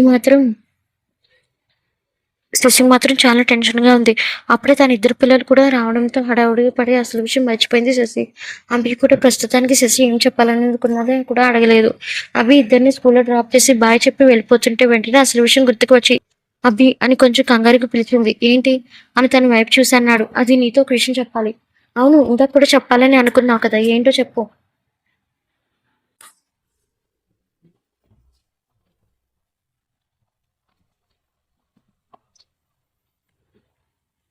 ఏదో చెప్దామని నోరు తెలుసుకుందాం అనేలోపే తన ఫ్రెండ్ అయిన కౌశల్ దగ్గర నుండి ఫోన్ వచ్చింది. 1 నిమిషం ఆగు అని పక్కనున్న శశికి చెప్పి వెంటనే ఫోన్ లిఫ్ట్ చేశాడు. అవునా, తెలియదు, నేను వస్తున్నాను అని అనడంతో, శశి నాకు అర్జెంట్ పని ఉంది, నేను హాస్పిటల్ డ్రాప్ చేసి వెళ్తాను అని అనడంతో ఆ మధ్య మాటలోనే కూడా మర్చి వెంటనే అరగంటలో శశిని హాస్పిటల్లో దింపి వెంటనే కౌశల్ వైపు వెళ్ళాడు. అటెండర్స్కి చాలా ఎక్స్ప్లెనేషన్ ఇవ్వడానికి చాలా ప్రయత్నం చేస్తున్నాడు కౌశల్, కానీ ఎవరు తన మాట వినడానికి ఇష్టపడలేదు. అప్పుడే కౌశల్ రావడంతో ఏంటి ప్రాబ్లం అని గంభీరంగా వినిపించిన అభి గొంతుకి షేర్ హోల్డర్స్ గొడవ చేస్తున్నారు అని అనడంతో ప్రాబ్లం ఏంటి అని గంభీరంగా అడిగాడు. మనం కన్స్ట్రక్షన్ చేసే ల్యాండ్ చాలా డెలికేట్ గా ఉందని రిపోర్ట్ దాచిపెడుతున్నామని గొడవ చేస్తున్నారు. అభి కనుబొమ్మలు ముడిచి ఏం మాట్లాడుతున్నావు, ఒళ్ళు బలిసిందా? వాళ్ళ దగ్గర మనం ఎందుకు నిజాన్ని దాస్తాం, ఉన్నది ఉన్నట్టుగానే కదా చెప్పాం. మిస్టర్ అభి, మేము ఉన్నదే చెప్పాము, లేనిపోని ఏం కల్పించి చెప్పలేదు. మీరు కన్స్ట్రక్ట్ చేసే సైట్ డెలికేట్ అని రిపోర్ట్ వచ్చింది, ఇది అబద్ధమైతే డాక్యుమెంట్స్ మాకు చూపించండి అని చిన్నగా తల ఊపి కౌశల్ వైపు చూశాడు. డాక్యుమెంట్స్ కనిపించట్లేదురా, వాట్ ద ఫక్, డాక్యుమెంట్స్ కనిపించకపోవడం ఏంటి, నీకు తెలుసు కదా అని అనడంతో, లేదవి అంత వెతికాను, డాక్యుమెంట్స్ కనిపించడం లేదు, ఇది ఎవరు చేసిన పనిరా అని అనడంతో ఒక క్షణం ఆలోచించాడు. ఎదురుగా ఉన్న వాళ్ళు చూసి, ఓకే డన్, మా దగ్గర ఉన్న ఆధారాలు లేవు, కానీ రేపు ఎగ్జాక్ట్లీ ఇదే టైంకి సాయిల్ టెస్ట్ చేసి రిపోర్ట్ మీకు అందిస్తాను అని చెప్పడంతో చిన్నగా ఎగిరైన వాళ్ళందరూ వెనక్కి వెళ్ళారు. డాక్యుమెంట్స్ కనిపించకపోవడంతో అలానే పెన్ డ్రైవ్లో డేటా ఎరేజ్ అయిపోవడం, ఇదంతా విచిత్రంగా ఉంది కదా అని ఎదురుగా ఉన్న కౌశల్ అనడంతో చిన్నగా తల ఊపి, ఒకసారి స్టాఫ్ని పిలిచి వరుసగా నిల్చోబెట్టు, నీకు ఇంకా అర్థం కాలేదా, డేటా ఎప్పుడైతే ఎరేజ్ అయిందని నువ్వు చెప్పావో నాకు అప్పుడే డౌట్ కొట్టింది, ఇది కేవలం స్టాఫ్లో ఒకరి పని అని అనడంతో అక్కడే ఉన్న ఒక వ్యక్తి గుట్కలు మింగుతున్నాడు. అందరూ వరుసగా నిల్చోవడంతో అందరినీ తీక్షణంగా గమనించిన అభికి కానీ చూపుల్లోనే అతను మీద దృష్టి పడింది. మిగతా వాళ్ళందరినీ వెళ్ళిపోమని చెప్పాడు. అందరూ వెళ్ళిపోయిన తర్వాత ఒకే ఒక పంచి అతని భుజాన్ని పట్టుకొని ఈ నిజాన్ని చెప్పించాడు. చేసిన రిపోర్ట్స్ ఏవి అని కోపంగా తనని చూసనడంతో గుట్కెలు మింగుతూ ఇంక నిజాన్ని దాచలేక అభి కాళ్ళ మీద పడిపోయాడు. నన్ను క్షమించండి సార్, డబ్బుకి ఆశపడి ఇదంతా నేను చేశాను అని అనడంతో, నిజం చెప్పు, శబరి నీతో ఇలా చేయించింది, చెబితే ప్రాణాలతో వదులుతాను అని అనడంతో ఎదురుగా ఉన్న వ్యక్తి, ఇదంతా చేసింది మీ నాన్నగారైన ధర్మ అని అనడంతో కడుగు వెనక్కి వేశాడు. ఏం మాట్లాడుతున్నావు అని కోపంగా అనడంతో, ఈరోజు ఉదయమే మీ నాన్నగారు రిలీజ్ అయ్యారు, మిమ్మల్ని ఈ సైట్ విషయానికి డైవర్ట్ చేసి మీ ఇద్దరు పిల్లల్ని కిడ్నాప్ చేయాలన్నదే వాడి ప్లాన్ అని అనడంతో మూతి మీద పడిగుద్దులు గుద్దాడు. కౌశల్ ఆశ్చర్యపోతూ చూస్తుంటే చాలా పగడ్బందీగా ప్లాన్ చేసినట్టున్నారు. మనల్ని సాయిల్ టెస్ట్ పేరు మీద మనల్ని బయటకు పంపించి పిల్లల్ని కిడ్నాప్ చేస్తున్నారంటే ఒకసారి టైం వైపు చూశాడు. కౌశల్ అంటే నిజంగానే 5 అవుతుందిరా, ఈ పాటకి పిల్లలు కూడా స్కూల్ నుంచి విడిచిపెట్టుంటారు అని అనడంతో కోపంగా పిడికిలు పీయించి కౌశల్ని పోలీసులకు అప్పగించు, నేను పిల్లల దగ్గరికి వెళ్తాను అని అనడంతో వెంటనే అక్కడి నుంచి పిల్లల దగ్గరికి వెళ్ళాడు. దారిలో శశికి ఫోన్ చేశాడు. ఎక్కడున్నా అని గంభీరంగా అడగడంతో, హాస్పిటల్లో, ఉదయం ఏం చెప్పాలనుకున్నా అంటే మా గురించి చెప్దామని ట్రై చేశాను, అత్తయ్యకి జైల్లో పనిచేసిన ఒక వ్యక్తి చెప్పాడంట అని అనడంతో, కంగారు పడకు, నేను ఒక విషయం చెప్పాలి అని అనడంతో, ఏంటిది అని అనుమానంతో కనుబొమ్మలు ముడిచింది. చింటిని బంటిని కిడ్నాప్ చేశారు, చింటి చేతిలో ఉన్న స్టిక్ని వదిలేసింది. ఏం మాట్లాడుతున్నావు, ఎవరు చేస్తారు, కంగారు పడకు, నేను వచ్చి మాట్లాడతాను. అక్కడే కూలి పడిపోయింది, చేతిలో ఉన్న ఫోన్ కూడా జారబడింది. తన ఊహలు కూడా నిజం చేస్తూ వెంటనే అక్కడ చింటూ బంటిలను కిడ్నాప్ చేశాడు ధర్మ. చురకత్తిలా ఉన్న చూపులు, కొంచెం చబ్బీగా అలానే ఉంగరాల చుట్టుతో ఒకడు సల్కి వేరుతో, ఇంకొకడు మాత్రం కళ్ళల్లో భయం అనేది లేకుండా కనిపిస్తున్న 7 ఏళ్ల ఆర్యని మౌర్యని చూస్తూ కోపంగా పిడికిలు పీయించాడు. వ్యాన్లో తీసుకొని వెళ్ళాడు. పాడుబడిన ఇంటిలో ధర్మ పిల్లలు ఎదురుగా ఒక రాడుతో అటు ఇటు తిరుగుతూ ఉంటే వాళ్ళని చూస్తున్న ఆర్య చిన్నగా నవ్వాడు. ఆ నవ్వు ఇంకా కోపం తెప్పించదు. ఎందుకురా నవ్వుతున్నావు అని అనడంతో, నువ్వు చాలా బాగున్నావు, అచ్చు మా నాన్న, నీకు తెలుసా మీ నాన్న ఎవరు తెలుసా, ఎవరు అని ఆర్య అన్నాడు. వాళ్ళిద్దరు డిస్కషన్ చూస్తున్నా మౌర్యకి చాలా కోపం వచ్చింది. ఆర్య, వీడు నన్ను కిడ్నాప్ చేశాడు, నువ్వు వాటితో మాట్లాడుతున్నావా అని అనడంతో మౌర్యని చూసిన తనకు ఒక్క క్షణం తన కొడుకైనా అభి గుర్తుకు వచ్చాడు. నేనంటే భయం లేదా నీకు అని అనడంతో, నేను చూస్తే ఎవరు భయపడరు, బిచ్చగాడు అనుకుని జాలిగా చూస్తారు అని మౌర్య అనడంతో, రే బుడ్డాడా, నీకు అసలు నేనంటే భయం లేదా అని అన్నాడు. ఒక్కసారిగా మౌర్య తన వైపు చూశాడు. నీకెందుకు భయపడాలి, అసలు నువ్వు ఎవరు, భయపడితే మా నాన్నకి భయపడతాను, ఎందుకంటే ఆయన చాలా స్ట్రిక్ట్ తెలుసా, ఒకప్పుడు ఒక్కొక్కసారి నాకే అనిపిస్తుంది ఆయనలో నేను ఉండాలి అని, ఆయనకి నీకు చెప్పినా వేస్ట్, ఎలా కనిపిస్తున్నా నీ కంటికి అని కోపంగా తన చేతిని ఎత్తడంతో, ఒక నిమిషం ఆ హ్యాండ్ని వాష్ చేసుకుని అప్పుడు నన్ను కొట్టు అని తన బ్యాగ్లో ఉన్న వాటర్ బాటిల్ తీసి ఇవ్వడంతో కోపంగా చూశాడు తన వైపు. వాటర్ బాటిల్ విసిరేశాడు. హే మ్యాన్, అసలు నీకు కొంచెమైనా బుద్ధి ఉందా, వాటర్ని ఎలా విసిరేసావు అని కోపంగా అరిచాడు. మౌర్య, వీడి గుణం అచ్చు అభిలానే ఉంది, ఇప్పుడే ఆర్య అని నవ్వుతున్నాడు. ఎందుకురా నవ్వుతున్నావు అని కోపంగా ధర్మ ఆర్యని చూసి అనడంతో మా అమ్మాయికి కోపం వస్తే ఇంత అంకుల్ అస్సలు పట్టించుకోడు. ముందు ఎవరు ఉన్నారని కూడా అని ఆర్య మౌర్యని మద్దతు ఇవ్వడం నచ్చలేని ధర్మ ఒకటి పీకాడు. మౌర్యకి మద్దతు ఆర్యని కొట్టాడు అని కంపస్ బుక్స్లో ఉన్న షార్ప్నర్లో ఉన్న బ్లేడ్ని వేరు చేసి తన కాళ్ళ మీద పచ్చి పడేశాడు మౌర్య. నా కాలి మీద పొడుస్తున్నావురా అని దాన్ని కొడదా ఉంటే వెంటనే తన ఐరన్ స్కేల్ తన బ్యాగ్లో నుండి తీసి తన ముఖం మీద విసిరితే అది కొంచెం గట్టిగా తగలడంతో చిన్న బూడుపులా చిన్నగా కట్ అయ్యి రక్తం కారింది. ఇంత లేడు కానీ వాడు రక్తం కళ్ళని చూసిన ఆశ్చర్యంగా అనిపించింది. చూడు మా డాడీకి రాలేదు కాబట్టి నువ్వు ఇక్కడున్నావు. ఏమన్నా ఉంటే నువ్వు మా డాడీ చూసుకో. అంతేకాని చిన్నపిల్లలు అయినా మమ్మల్ని ఏమైనా చేసావో నీ అంత పిరికివాడు ఎవరు ఉండరు. నా దృష్టిలో నువ్వు ఒక లెక్క అని అనడంతో చిన్నతనంలోనే తెలుగుగా వ్యవహరిస్తున్న వాళ్ళ మైండ్ సెట్ని ఒక్కసారిగా ఆశ్చర్యపోయాడు ధర్మ. కోపంగా అనిపించి అక్కడే ఉన్న చిన్న క్లాత్ తీసుకొని చింపి వెంటనే రక్తాన్ని తుడుచుకొని కోపంగా వాళ్ళనే చూస్తున్నాడు. చిన్నపిల్లలకి హామీ చేస్తే ఖచ్చితంగా మా నాన్న చేతిలో చచ్చిపోతావు అని కోపంగా అన్నాడు మౌర్య. ఆర్యకి తగిలిన దెబ్బలకి ముందుగానే శశి వాళ్ళ బ్యాగ్లో ఆయింట్మెంట్ పెట్టడంతో తీసి రాస్తూ ఉన్నాడు మౌర్య. మమ్మీ డాక్టర్ కదా, మమ్మీ ట్రీట్మెంట్ చేస్తే తగ్గిపోతుంది, సరేనా ఏడవకు అని అనడంతో చిన్నగా తల ఊపాడు ఆర్య. ఒక పక్క నుండి ఆర్య మరో పక్క నుండి మౌర్యని చూసి కొంచెం కోపంగా ఉన్న ధర్మ, ఇప్పుడు కాదు మీ నాన్నని చంపిన తర్వాత కూడా మిమ్మల్ని చంపేస్తాను, అప్పుడు నాకు మనశ్శాంతి ఉండదు అని అనుకుంటూ కోపంగా ఒక చూపు చూశాడు. వాళ్ళిద్దరిని చూస్తున్నాడు. హాస్పిటల్లో వచ్చిన శశిని అభిని పికప్ చేసుకొని వెళుతున్నాడు. లొకేషన్ ట్రాక్ చేయమని పోలీసులకు చెప్పడంతో ఫలానా అడ్రస్ అని చెప్పారు. అప్పటికే ధర్మ అభి ఫోన్ లొకేషన్ పెట్టి తన చావు తానే రప్పించుకున్నాడు. ఆ చిన్నపిల్లల్ని ఎలా కిడ్నాప్ చేయాలనిపించింది వాడికి. నాకు చాలా భయంగా ఉంది అభి. వాళ్ళకి ఏమైనా అయితే నేను తట్టుకోలేను. చింటూ బంటినే ప్రాణంగా బతుకుతున్నాను. వాళ్ళకి ఏం కాదని చెప్పు. చెప్తున్నాను కదా వాళ్ళకి ఏం కాదని, నన్ను నమ్ము అని చిన్నగా భుజం పట్టుకొని నిమ్మరాడు. వెంటనే లొకేషన్లోకి రావడంతో దాంతో చుట్టూ గమనించారు. అప్పటికే ఆర్యని మౌర్య మీద కోపంతో తల కిందకి కాళ్ళు పైకి వేలాడదీశాడు.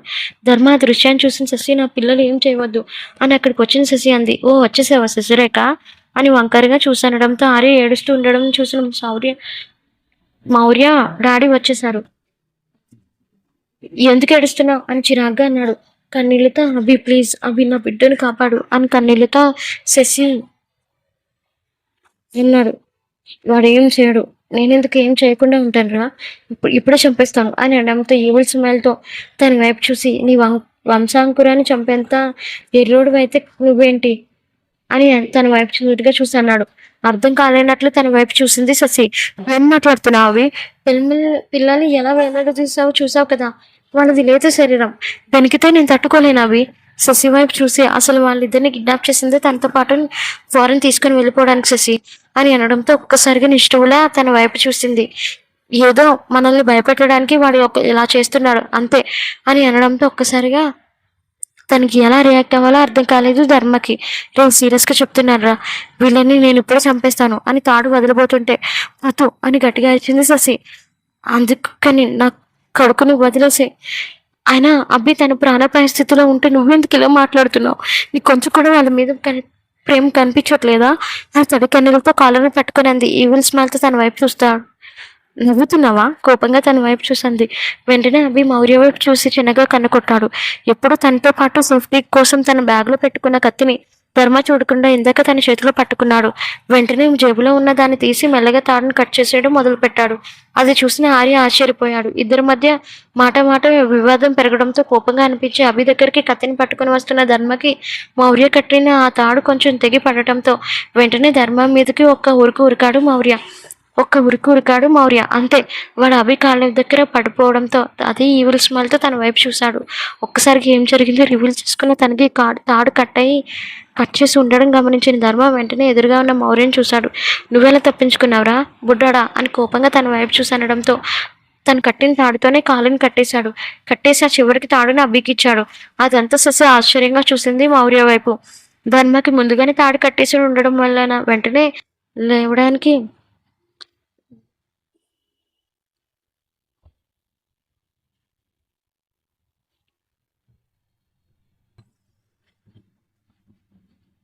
ప్రయత్నం చేసింది.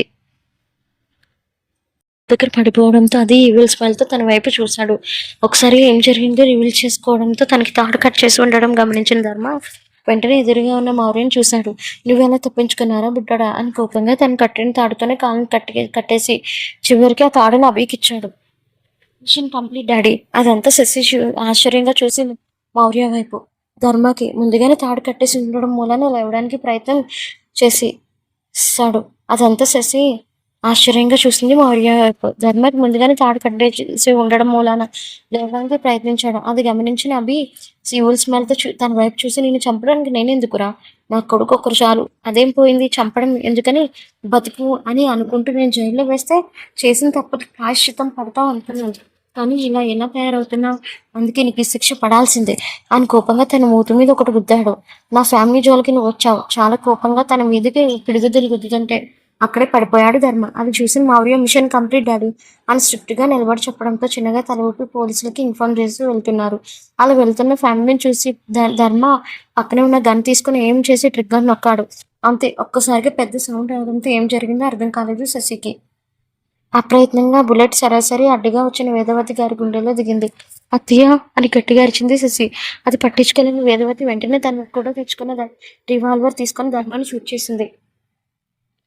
వాడు అక్కడికక్కడే ప్రాణాలు విడిచాడు. గుండెలో తగలడం వల్ల పడిపోతున్న ధర్మ వైపు చూసి గెలిచాను అన్నట్టుగా చూసింది వేద. ఒక్కసారిగా అమ్మ అని చాలా రోజులకి తనని పిలిచాడు అభి. నవ్వుతో తనని చూసి పడిపోతున్న తనని ఒడిసి పట్టుకున్నాడు అభి. అప్పుడే పోలీసులతో వచ్చిన కౌశల్ వర్ధనమ్మ గారు కూడా అక్కడ రావడంతో తను వాళ్ళందరినీ చూస్తూ నెలకొరుగుతుంటే కష్టంగా అభిని పట్టుకున్న చేతిని నొక్క పట్టుకుంది.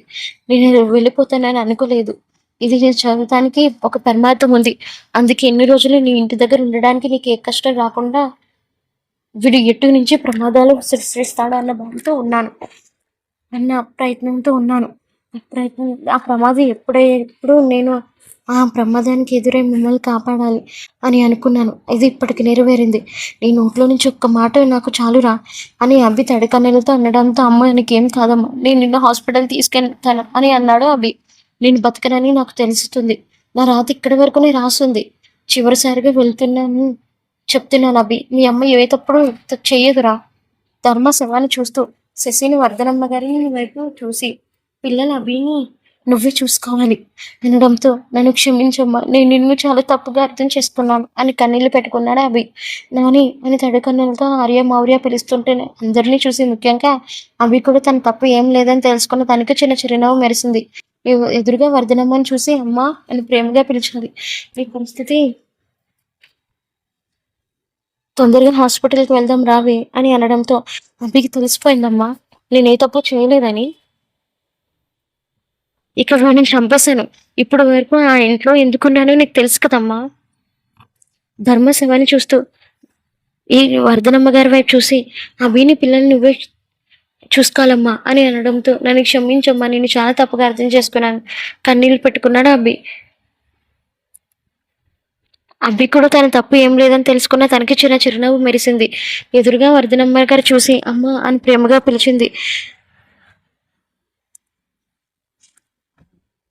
ఆ ఇంట్లో ఎందుకున్నానో నీకు తెలుసు కదమ్మా, వీడిని చంపడానికి నాకు ఇలాంటి ఛాన్స్ వస్తుందని నేను అసలు అనుకోలేదు అని తన వైపు చూస్తూ తన అభి ఒడిలోనే ప్రాణాలు విడిచింది వేదవతి గారు. వేదా అని గట్టిగా అరిచారు. 3 గంటల తర్వాత వాళ్ళమ్మ కాలుతున్న చిత్తు మంటల్లో ఉన్న అభికి పశ్చాత్తాపం మొదలైంది. కావాలనుకున్నప్పుడు నేను నీకు దగ్గర కాలేకపోయాను, నాకు కావాలనుకున్నప్పుడు నేను దూరం చేసుకున్నాను, నన్ను క్షమించమ్మా, నన్ను క్షమించు అని మనసులో తన అమ్మ చిత్తును చూసి మనసులో అనుకున్నాడు అభి. శశి అమ్మ మంటలో కాలిపోయింది అని అనడంతో అభి అని అనుకుంటూ తనని కౌగిలించుకుంది. చిన్నపిల్లాడిలా గుక్కబెట్టి ఏడ్చాడు అభి. రాత్రంతా ఏడుస్తున్న అభి దగ్గరకు వచ్చింది శశి. అభి అని ప్రేమగా పిలిచింది. ఏంటి తన వైపు చూడకుండానే అనడంతో ఎందుకు ఇలా మారిపోతున్నావు, మీ అమ్మగారు నీ నుంచి దూరం అయినా నీకెప్పుడు దగ్గరగానే ఉంటారు, ఇప్పటికే నువ్వు చెప్తున్నావు శశి మమ్మీ ఏ తప్పు చేయలేదని, కానీ ఇప్పుడు ఆ తప్పు తను చేయలేదని తెలుసుకున్నా సరే మూర్ఖత్వంగా ప్రవర్తించాను. ఇప్పుడు ఆవిడ నా దగ్గర లేదు, ఎటు చూసినా కనిపించదు. 6 సంవత్సరాలు కంటికి రెప్పలా చూసుకుంది, నువ్వు లేనప్పుడు కూడా ఎంత బాగా చూసుకొని పిల్లల్ని ఆడించింది. అలాంటి అమ్మని ఈ చేతులతో నేనే అని ఏడుస్తుంటే తనని కౌగిలించుకుంది. అది ప్లీజ్ నా కోసం బాధగా ఉంది శశి, అమ్మని మళ్ళీ తీసుకొస్తే ఎంత బాగుండేది కదా అని అనడంతో తడికన్నులతో తన వైపు చూస్తుంది. నేను మీ అమ్మగారిని తిరిగి తీసుకురాలేకపోవచ్చు. కానీ కానీ నువ్వు బతికించొచ్చు అని అనడంతో తండ్రి కన్నులతో తన వైపు చూశాడు. ఏం మాట్లాడుతున్నావు అని బొంగురు గొంతుతో అన్నాడు. చిన్నగా నవ్వుతూ మీ అమ్మ దూరం అయిపోయింది అనుకుంటున్నావేమో. అత్తయ్య పేరు మీద ఆశ్రమాన్ని స్టార్ట్ చేయు. మంచిగా డెవలప్ చేస్తే మీ అమ్మ నీతోనే ఉంటుంది. తల్లిదండ్రులు వదిలేసిన వాళ్ళ పిల్లలు, పిల్లలు వదిలేసిన తల్లిదండ్రులు ఒకటేంటి, చాలా మంది ఆశ్రమంలో జాయిన్ చేయించు. ఆశ్రమానికి వేదవతి గారు అత్తయ్య పేరు పెట్టు అని అనడంతో ఐడియా కూడా నచ్చింది అభికి. అమ్మగారిని వాళ్ళ రూపంలో చూసుకో. వేద దూరమైనప్పటి నుంచి వరదనమ్మ గారు పచ్చి మంచినీళ్ళు కూడా ముట్టుకోలేదు. అభిని ఓదార్చి శశి వరదనమ్మ గారి గదిలోకి వెళ్ళింది. బామ్మ అని వినిపించిన గొంతుకు తన వైపు చూసింది. షేంట్రా అని ముభావంగా అనడంతో అత్తయ్య దూరం అయిపోయినందుకు బాధపడుతున్నావా? తన వైపు చూసుకుని చిన్నగా నవ్వి లేదురా, కానీ తను ఏ తప్పు చేయలేదని తెలిసిన అబ్బికి ప్రేమకు నోచుకోలేని నా కూతురే దూరం అయిపోయిందని బాధపడుతున్నాను అని అనడంతో కన్నీళ్ళతో తన వైపు చూసి ఒక్కసారిగా బోర్ని ఏడ్చేసింది శశిరేఖ. అత్త చాలా గొప్పది, చాలా అంటే చాలా గొప్పది. ఎంత గొప్పదంటే 6 సంవత్సరాలు ఉండి యుద్ధం చేసింది. ఇప్పుడు కూడా నేను చెప్పకపోతే నా అంత దురదృష్టవంతులారు ఉండరు అని అనడంతో అనుమానంతో కనుబొమ్మలు ముడిచి ఏం చెప్పాలనుకుంటున్నావే అని సూటిగా చూసింది వర్ధనమ్మ గారు. 6 సంవత్సరాల ముందే ధర్మ చేసే ప్రతి కృటని అభికి అపరిచిత వ్యక్తిగా ఫోన్ చేసి ఒక్కొక్కటి చెప్తూనే ఉంది అనడంతో ఒక్కసారిగా ఆశ్చర్యపోయారు వర్ధనమ్మ. అప్పుడు తలుపు చాటు నుండి వింటున్న అభి ఒక్కసారిగా గత కాలానికి వెళ్ళారు. 3 సంవత్సరాల ముందే ఒకరోజు ఫోన్ చేయడంతో ఎత్తాడు అభి. వెంటనే అటు నుంచి వినిపించిన ఒక వాయిస్ విని అనుమానంతో కనుబొమ్మలు ఉడిచారు. నేనెవరో ఏంటో అని కూడా అడగొద్దు. ధర్మ జైల్లో ఉండి పిల్లల మీద అటాక్ చేయాలని, పాలల్లో విషయం కలపాలని ఒక పని మనిషిని కొనేశాడు. ఆ పని మనిషి మీ ఇంట్లోనే పనిచేస్తుంది. అతను తనని ఇంటి నుంచి పారదోలండి అని అంటున్న సంఘటన ఒకటి గుర్తుకు వచ్చింది.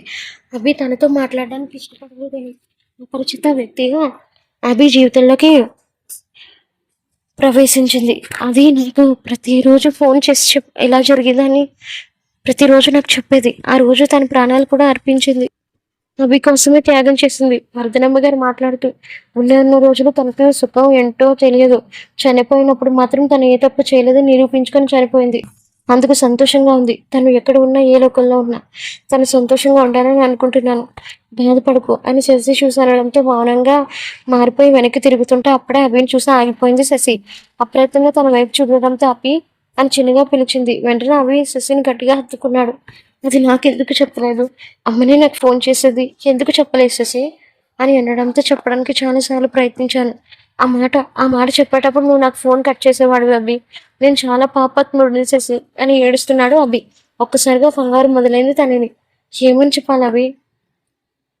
ఆ రోజు నేను నీ ముందే బ్యాడ్ అయిపోయాను. చాలాసార్లు విషయం గురించి మాట్లాడాలని కూడా నేను ప్రయత్నించాను, కానీ నాకు అవకాశం రాలేదు. ఇప్పుడు చెప్పిన అత్తయ్య గారు లేరు. మీ అమ్మగారు ఏ తప్పు చేయలేదు. మీ నాన్న ధర్మ ఇద్దరిని తప్పుంది అన్నట్టుగా నేను నమ్మించాడు. చిన్నప్పటి నుంచి నీకు ఆవిడంటే ఎంత ప్రేమో నాకు కూడా తెలుసు అవి. ప్రతిసారి అమ్మ అమ్మని నన్ను నిద్దట్లో వాటేసుకొని పడుకున్నా. ఆవిడకి నువ్వంటే ఎంత ఇష్టమో అభి, అది నువ్వు అర్థం చేసుకోలేదు. అయినా ఆవిడ కూడా చాలా సంతోషంగానే నీ చేతులు కన్ను మూసింది. నీ మీద ఆవిడ కోపం లేదు, ఏ కోపం లేదు. నేను అనుక్షణం కంటికి రెప్పలా చూసుకుంది అని కన్నీళ్లతో తనని గట్టిగా హత్తుకున్నాడు. వారం రోజుల తర్వాత కొంచెం నార్మల్ అయ్యాడు అవి.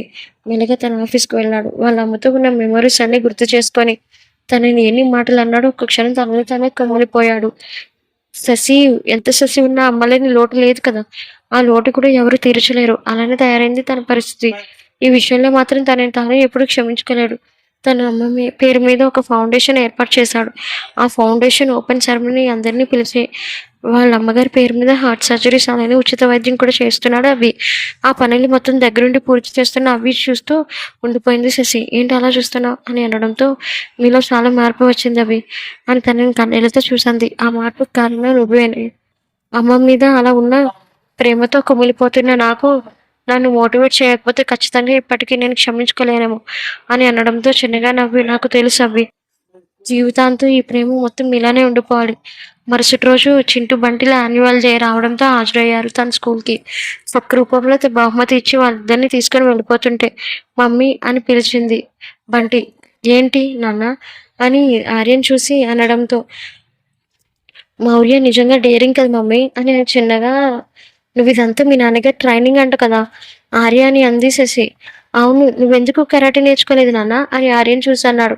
"మనకు వద్దులే మమ్మీ. మనమంతా సాఫ్ట్‌గా డీల్ చేయాలి ఏ పనైనా" అని ఆర్య అన్నాడు. "నువ్వొక్కడివే నాన్న అంతా స్మూత్‌గా ఉంది" అని తన వైపు చూసింది. వాళ్ళిద్దరిని పట్టించుకోకుండా "డాడీ కొంచెం ఫాస్ట్‌గా పోనివ్వండి డాడీ. ఇది ఎడ్ల బండిగా నడిపినట్టు నడుపుతున్నారు" అని మౌర్య అన్నాడు. "ఈ ఫాస్ట్‌నెస్ మీ మమ్మీకి పడదురా. ఫాస్ట్‌గా వెళ్తే మీ మమ్మీ యాక్సెప్ట్ చేయదు" అభి వైపు కోపంగా చూసింది శశి. "పిల్లలిద్దరి ముందు నా పరువు తీయాలని అనుకుంటున్నారా? అలా అనుకుంటే నేను మీకు ఆ ఛాన్స్ ఇవ్వను" అని కోపంగా అంది శశి. సూటిగా చూసి "అవునా! నేను ఫాస్ట్‌గా పోనిస్తాను. కానీ ఇప్పుడు వద్దు. మనిద్దరం ఉన్నప్పుడు పోనివ్వు. పిల్లలున్నారు" అని అనడంతో "తప్పించుకోవడానికి నీ తర్వాత ఎవరైనా? మీరేం తక్కువ కాదు కదా" అని నోట్లో నోట్లో సణుగుతుంది శశి. వెంటనే వీళ్ళలో కారు ఆపడంతో రంగారావు గారు కూడా ఉన్నారు. ఆయన చూసి అనుమానంతో కనుబొమ్మలు ముడిచింది శశి. "నాన్న" అని తన దగ్గరికి వెళ్ళిపోతుంటే అభి గుర్తుకు వచ్చాడు. వెంటనే తను వెనుక చూడటంతో చిన్నగా తల ఊపి వెళ్ళిపోయాడు. అభి మాట్లాడమన్నట్టుగా. వెంటనే వాళ్ళ నాన్నగారి దగ్గరికి వెళ్ళింది శశి. "ఎలా ఉన్నారు నాన్న" అని తడికన్నెలతో చూసనడంతో "నిన్ను చూసి చాలా రోజులైందమ్మా. నా మనవళ్ళు కూడా బాగా ఎదిగిపోయారు. ఒకే ఊర్లో ఉన్నా నేను నీ దగ్గరికి రాలేకపోయాను" అని అనడంతో అదంతా పక్కన పెట్టేసండి. "పిన్ని ఎలా ఉంది? చెల్లి ఎలా ఉంది?" అని అనడంతో మైత్రి గురించి మొత్తం అంతా చెప్పారు. ఒక్కొక్క క్షణం ఎలా రియాక్ట్ అవ్వాలో అర్థం కాలేదు.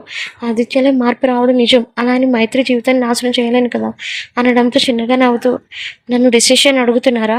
ఎంతైనా పెద్ద కూతురు కదా. నువ్వు ఒక నిర్ణయం చెప్పు. నాకంతలో ఏం తెలియదు. అభిని అడుగుతాను. తను ఏమంటాడో" అని అనడంతో చిన్నగా తల ఊపాడు రంగారావు.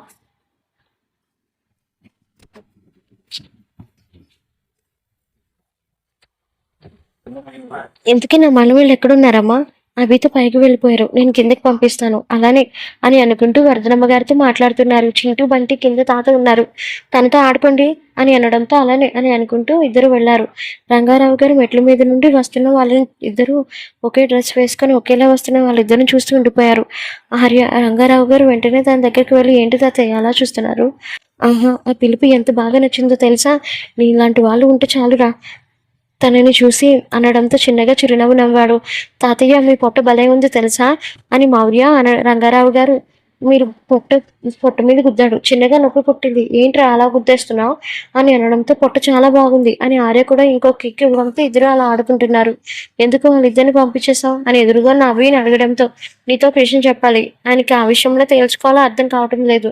నువ్వే చెప్పు." "నేనేం చెప్తాను" అని సింపుల్గా అన్నాడు అభి. "అది కాదు అభి. ఆయన మా నాన్నగారు." "సరే చెప్పు" అని రెండు చేతులు కట్టుకొని అన్నాడు. అది నసుగుతుంటే "ముందు సోదాపు విషయం ఏంటో చెప్పి తగలడు" అని అనడంతో కోపం వచ్చి తమాయించుకొని మైత్రి విషయం మొత్తం చెప్పింది. ఒక్కసారిగా గట్టిగా నవ్వాడు అభి. "ఎందుకు నవ్వుతున్నావు" అని కోపంగా అంది. "మరి ఇంకా అది ప్రేమించడానికి ఎవరు దొరకలేదా? పోయి వాడే దొరకాలా ఏంటి?" "అభి దిస్ ఈజ్ సీరియస్" అని అనడంతో చిన్నగా నవ్వి "మరి ఇప్పుడు ఏం చేద్దాం అనుకుంటున్నావు? వీళ్ళ ఆ బైవర్స్ గాడికి మీ చెల్లిని ఇచ్చి కట్టబెడతావా ఏంటి" అని అనడంతో "అది తెలియక కదా నీ దగ్గరికి వచ్చాను. అసలు అలా ఎలా ఒప్పుకుంటాను? నాకే అర్థం కావడం లేదు. ఒక పని చెయ్యు" అని అనడంతో ఏంటి తన దగ్గరికి వచ్చేసి అంది. "పెళ్లి చేయడం మానేసి కృష్ణారామ అనుకుంటూ మీ చెల్లిని సన్యాసంలో కలిసిపోమను" అని అనడంతో అసహనంగా అనిపించింది. "అభి నీకు కొంచెమైనా మనస్సాక్షి ఉందా? ఇది మా చెల్లెలి మ్యాటర్. నువ్వు నా విషయంలో సీరియస్‌గా తీసుకోకపోయినా పర్వాలేదు. కనీసం మా చెల్లిని మా నాన్నగారి బాధనైనా సీరియస్‌గా తీసుకో" అని అనడంతో "అది మీ చెల్లెలి విషయం. నేను తలదూర్చలేను" అని సూటిగా చూసి అన్నాడు. "నువ్వే దిక్కు అభి. ఇప్పుడు నాకు దాని నిర్ణయం ఎలా తీసుకోవాలో అర్థం కావట్లేదు." ఒకప్పుడు అభి అన్న మాటలు, ఆదిత్య అన్న మాటలు నాకు ఇంకా చెవుల్లో మారుమరుగుతూనే ఉన్నాయి. ఇలాంటి సిచ్యువేషన్‌లో ఇప్పుడు ఎలా అని అనడంతో తనని చూస్తూ నేను కూడా ఒకటి చెప్తున్నాను. ఇది మీ చెల్లెల విషయం. నేను ఇంటర్ఫియర్ కాకూడదని బలంగా అనుకున్నాను. సో దాని గురించి వదిలేయ్ అని తను వాష్‌రూమ్‌లోకి వెళ్ళిపోయాడు. అభి అని ఏదో నాకు ఐడియా ఇస్తాడని అనుకుంటే ఇలా చేశాడు అని మనసులో అనుకుంది. కింద వాళ్ళ నాన్నగారు వెయిట్ చేస్తున్నారని గుర్తుకు వచ్చి శశిని వెంటనే కిందకి వచ్చింది.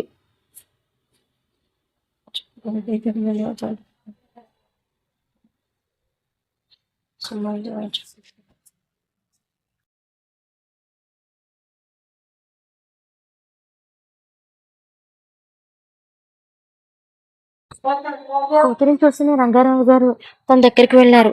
"ఏమన్నాడమ్మా అభి" అని అనడంతో జరిగింది మొత్తం చెప్పింది. "నాకు కూడా ఏం మాట్లాడాలో తెలియట్లేదు. మైత్రిని ఒకసారి కనుక్కోండి" అని అనడంతో అభి ఏదో ఒక నిర్ణయం ఇస్తాడని అనుకున్నాను. "కానీ నీ దగ్గర కూడా ఉపాయం లేదా" అని అనడంతో బాధగా అనిపించింది శశికి. "నాకు 2 రోజులు టైం ఇవ్వండి నేను ఆలోచించి చెప్తాను" అని అనడంతో చిన్నగా తలూపి అక్కడి నుంచి వెళ్ళిపోయాడు.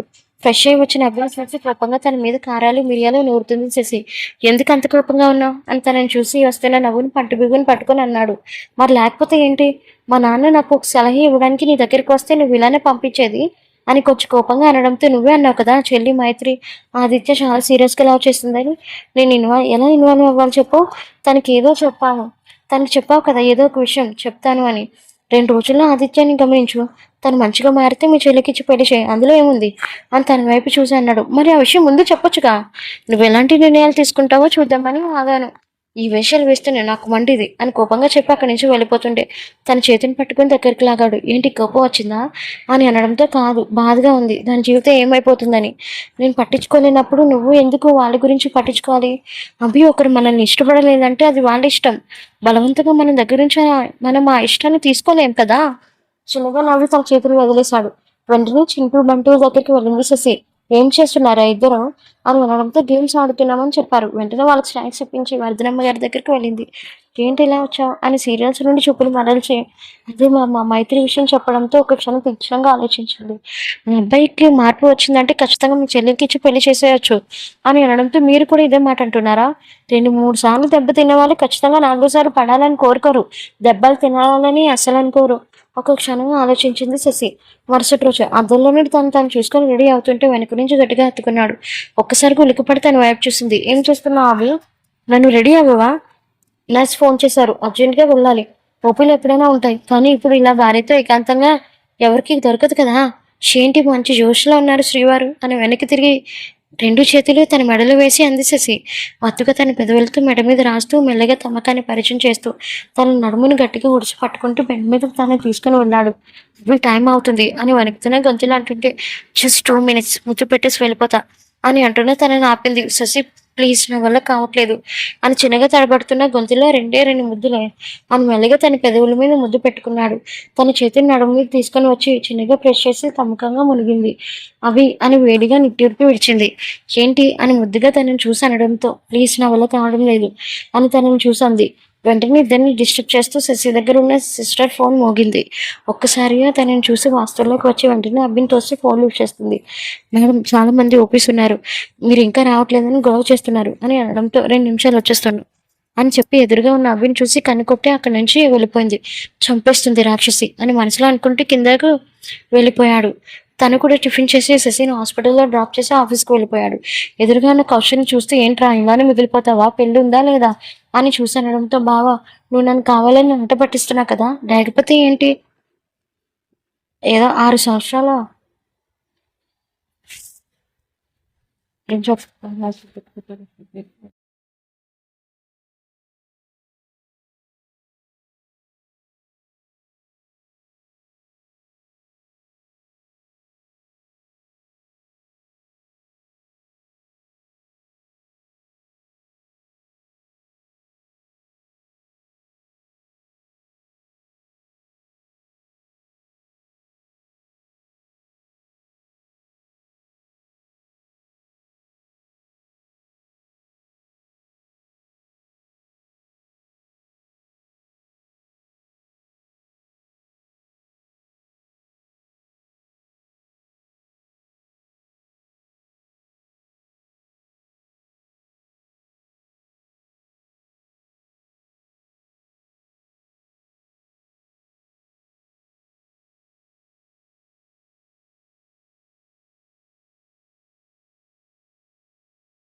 అని సురేష్ మీద అరుస్తుంటే try to understand.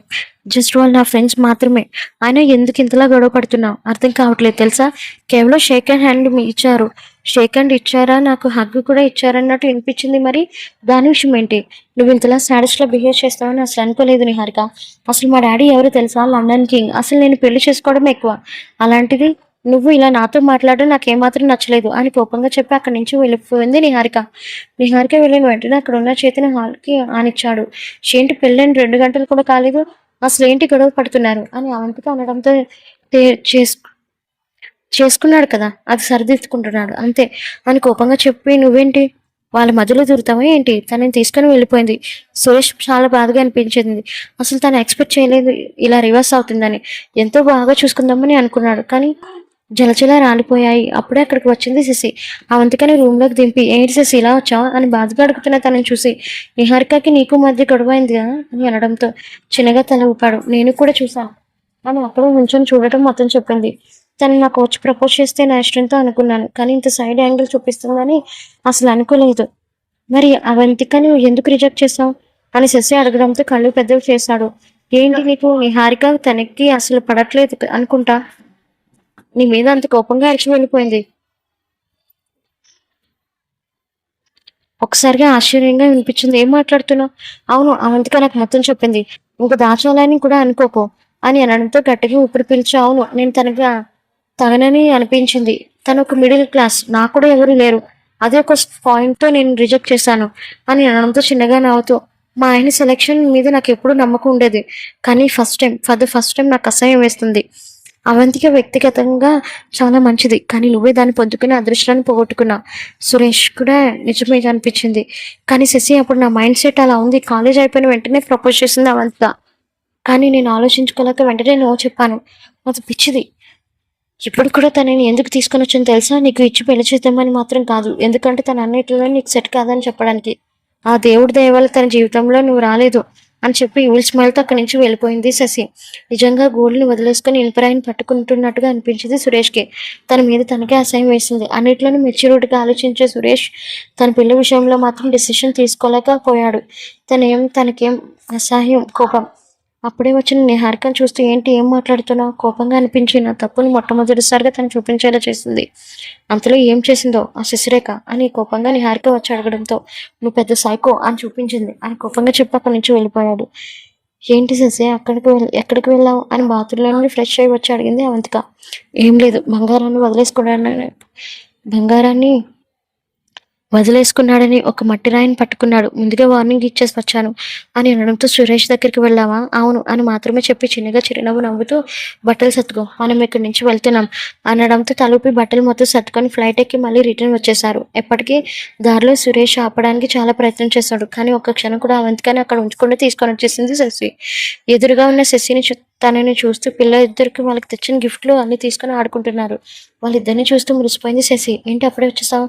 Maximum 1 week ఉంటావని అనుకున్నాను. అభి అడిగాడు. 1 వీక్ నా? అమ్మో, అంత టైం నా వల్ల కాదు.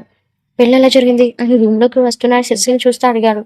బాగానే జరిగింది అని శశి నిహారిక గురించి మొత్తం చెప్పింది. చిన్నగా నవ్వాడు అభి. ఏంటి అభి నవ్వుతున్నావు? అలా చేయడం ఏమైనా బాగుందా చెప్పు అని అనడంతో చిన్నగా నవ్వుతూ నాకు కూడా నచ్చలేదు, కాకపోతే తనకు అదృష్టం లేదు అని చిన్న బాధ అంతే అని తన దగ్గరికి తీసుకుని మేడ మీద ముద్దులు పెడుతూ అన్నాడు. మళ్ళీ మొదలు పెట్టావా? దూరంగా ఉండు అభి. తన చేతిని విసురు కొట్టింది. ఏంటి, నేను నీ మొగుడిని అయితే ఏంటి, ఫ్రెష్ అయ్యి వస్తాను, తర్వాత నీ ఇష్టం అని చిన్నగా నవ్వి అక్కడి నుంచి వెళ్ళిపోయింది. దొరకదు కదా రాక్షసి అని మనసులో ముడిపోయింగా అనుకుంటూ. ఇంకేం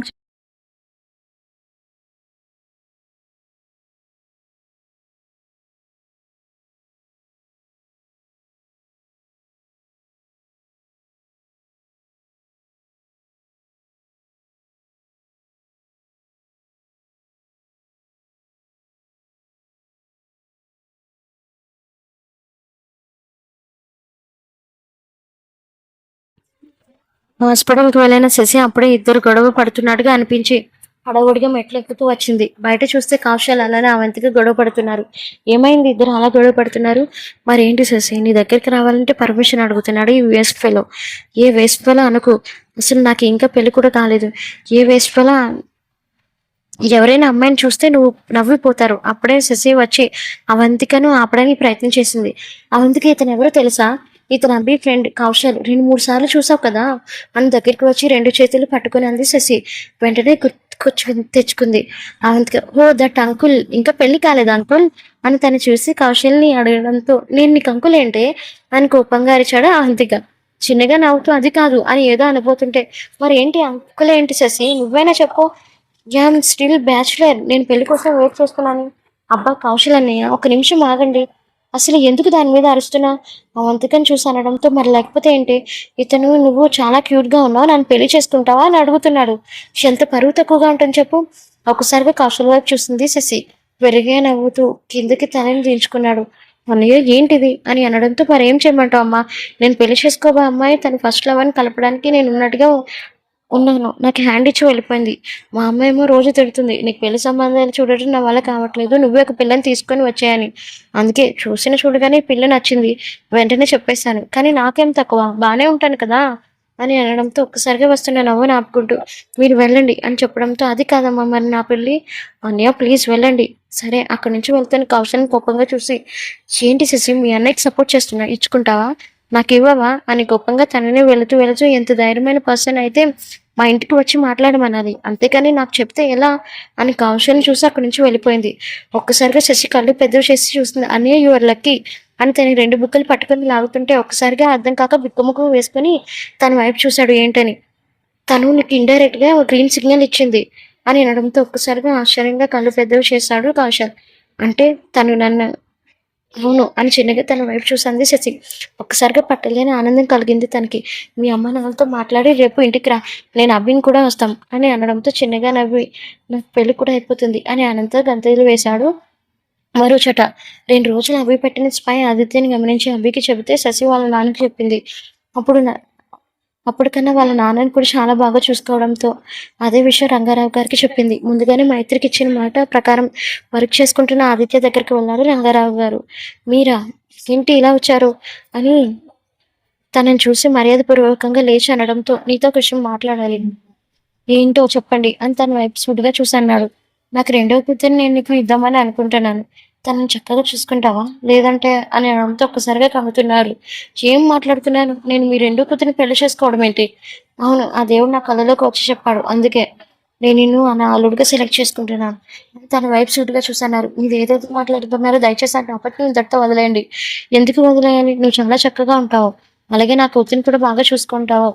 ఇప్పుడు సమాజంలో మగపిల్లలు ఎలా ఉన్నారు, ఇంతకు ముందు నువ్వు ఉన్నట్టుగా దానికి 2 ఉన్నారు. ఇప్పుడు నువ్వు మారావు ఆదిత్య, నా కూతురిని పెళ్లి చేసుకో, తనని బాగా చూసుకో అని తన చిన్నపిల్ల తిడితే నువ్వే సరిదిద్దుకోవాలి అని అనడంతో అసహనంగా అనిపించింది. ఏం మాట్లాడుతున్నారు, కొంచెం అర్థమవుతుందా మీకు? నేను ఏం మాట్లాడుతున్నానో నాకు బాగా తెలుసు, నువ్వు తనని పెళ్లి చేసుకో అని ఆదిత్యని ఒప్పించడంతో ఏం చేయలేక అలానే ఒప్పుకున్నాడు ఆదిత్య. అదే విషయం దేవికి చెప్పడంతో ములుగుతూనే దేవి కూడా ఒప్పుకుంది. 2 రోజుల కౌశల్ అలానే అవంతిక కూడా ముహూర్తాలు పెట్టేశారు. ఓ పక్క నుండి అవంతికకి ఫోన్ చేయడానికి చాలా ప్రయత్నం చేశాడు సురేష్.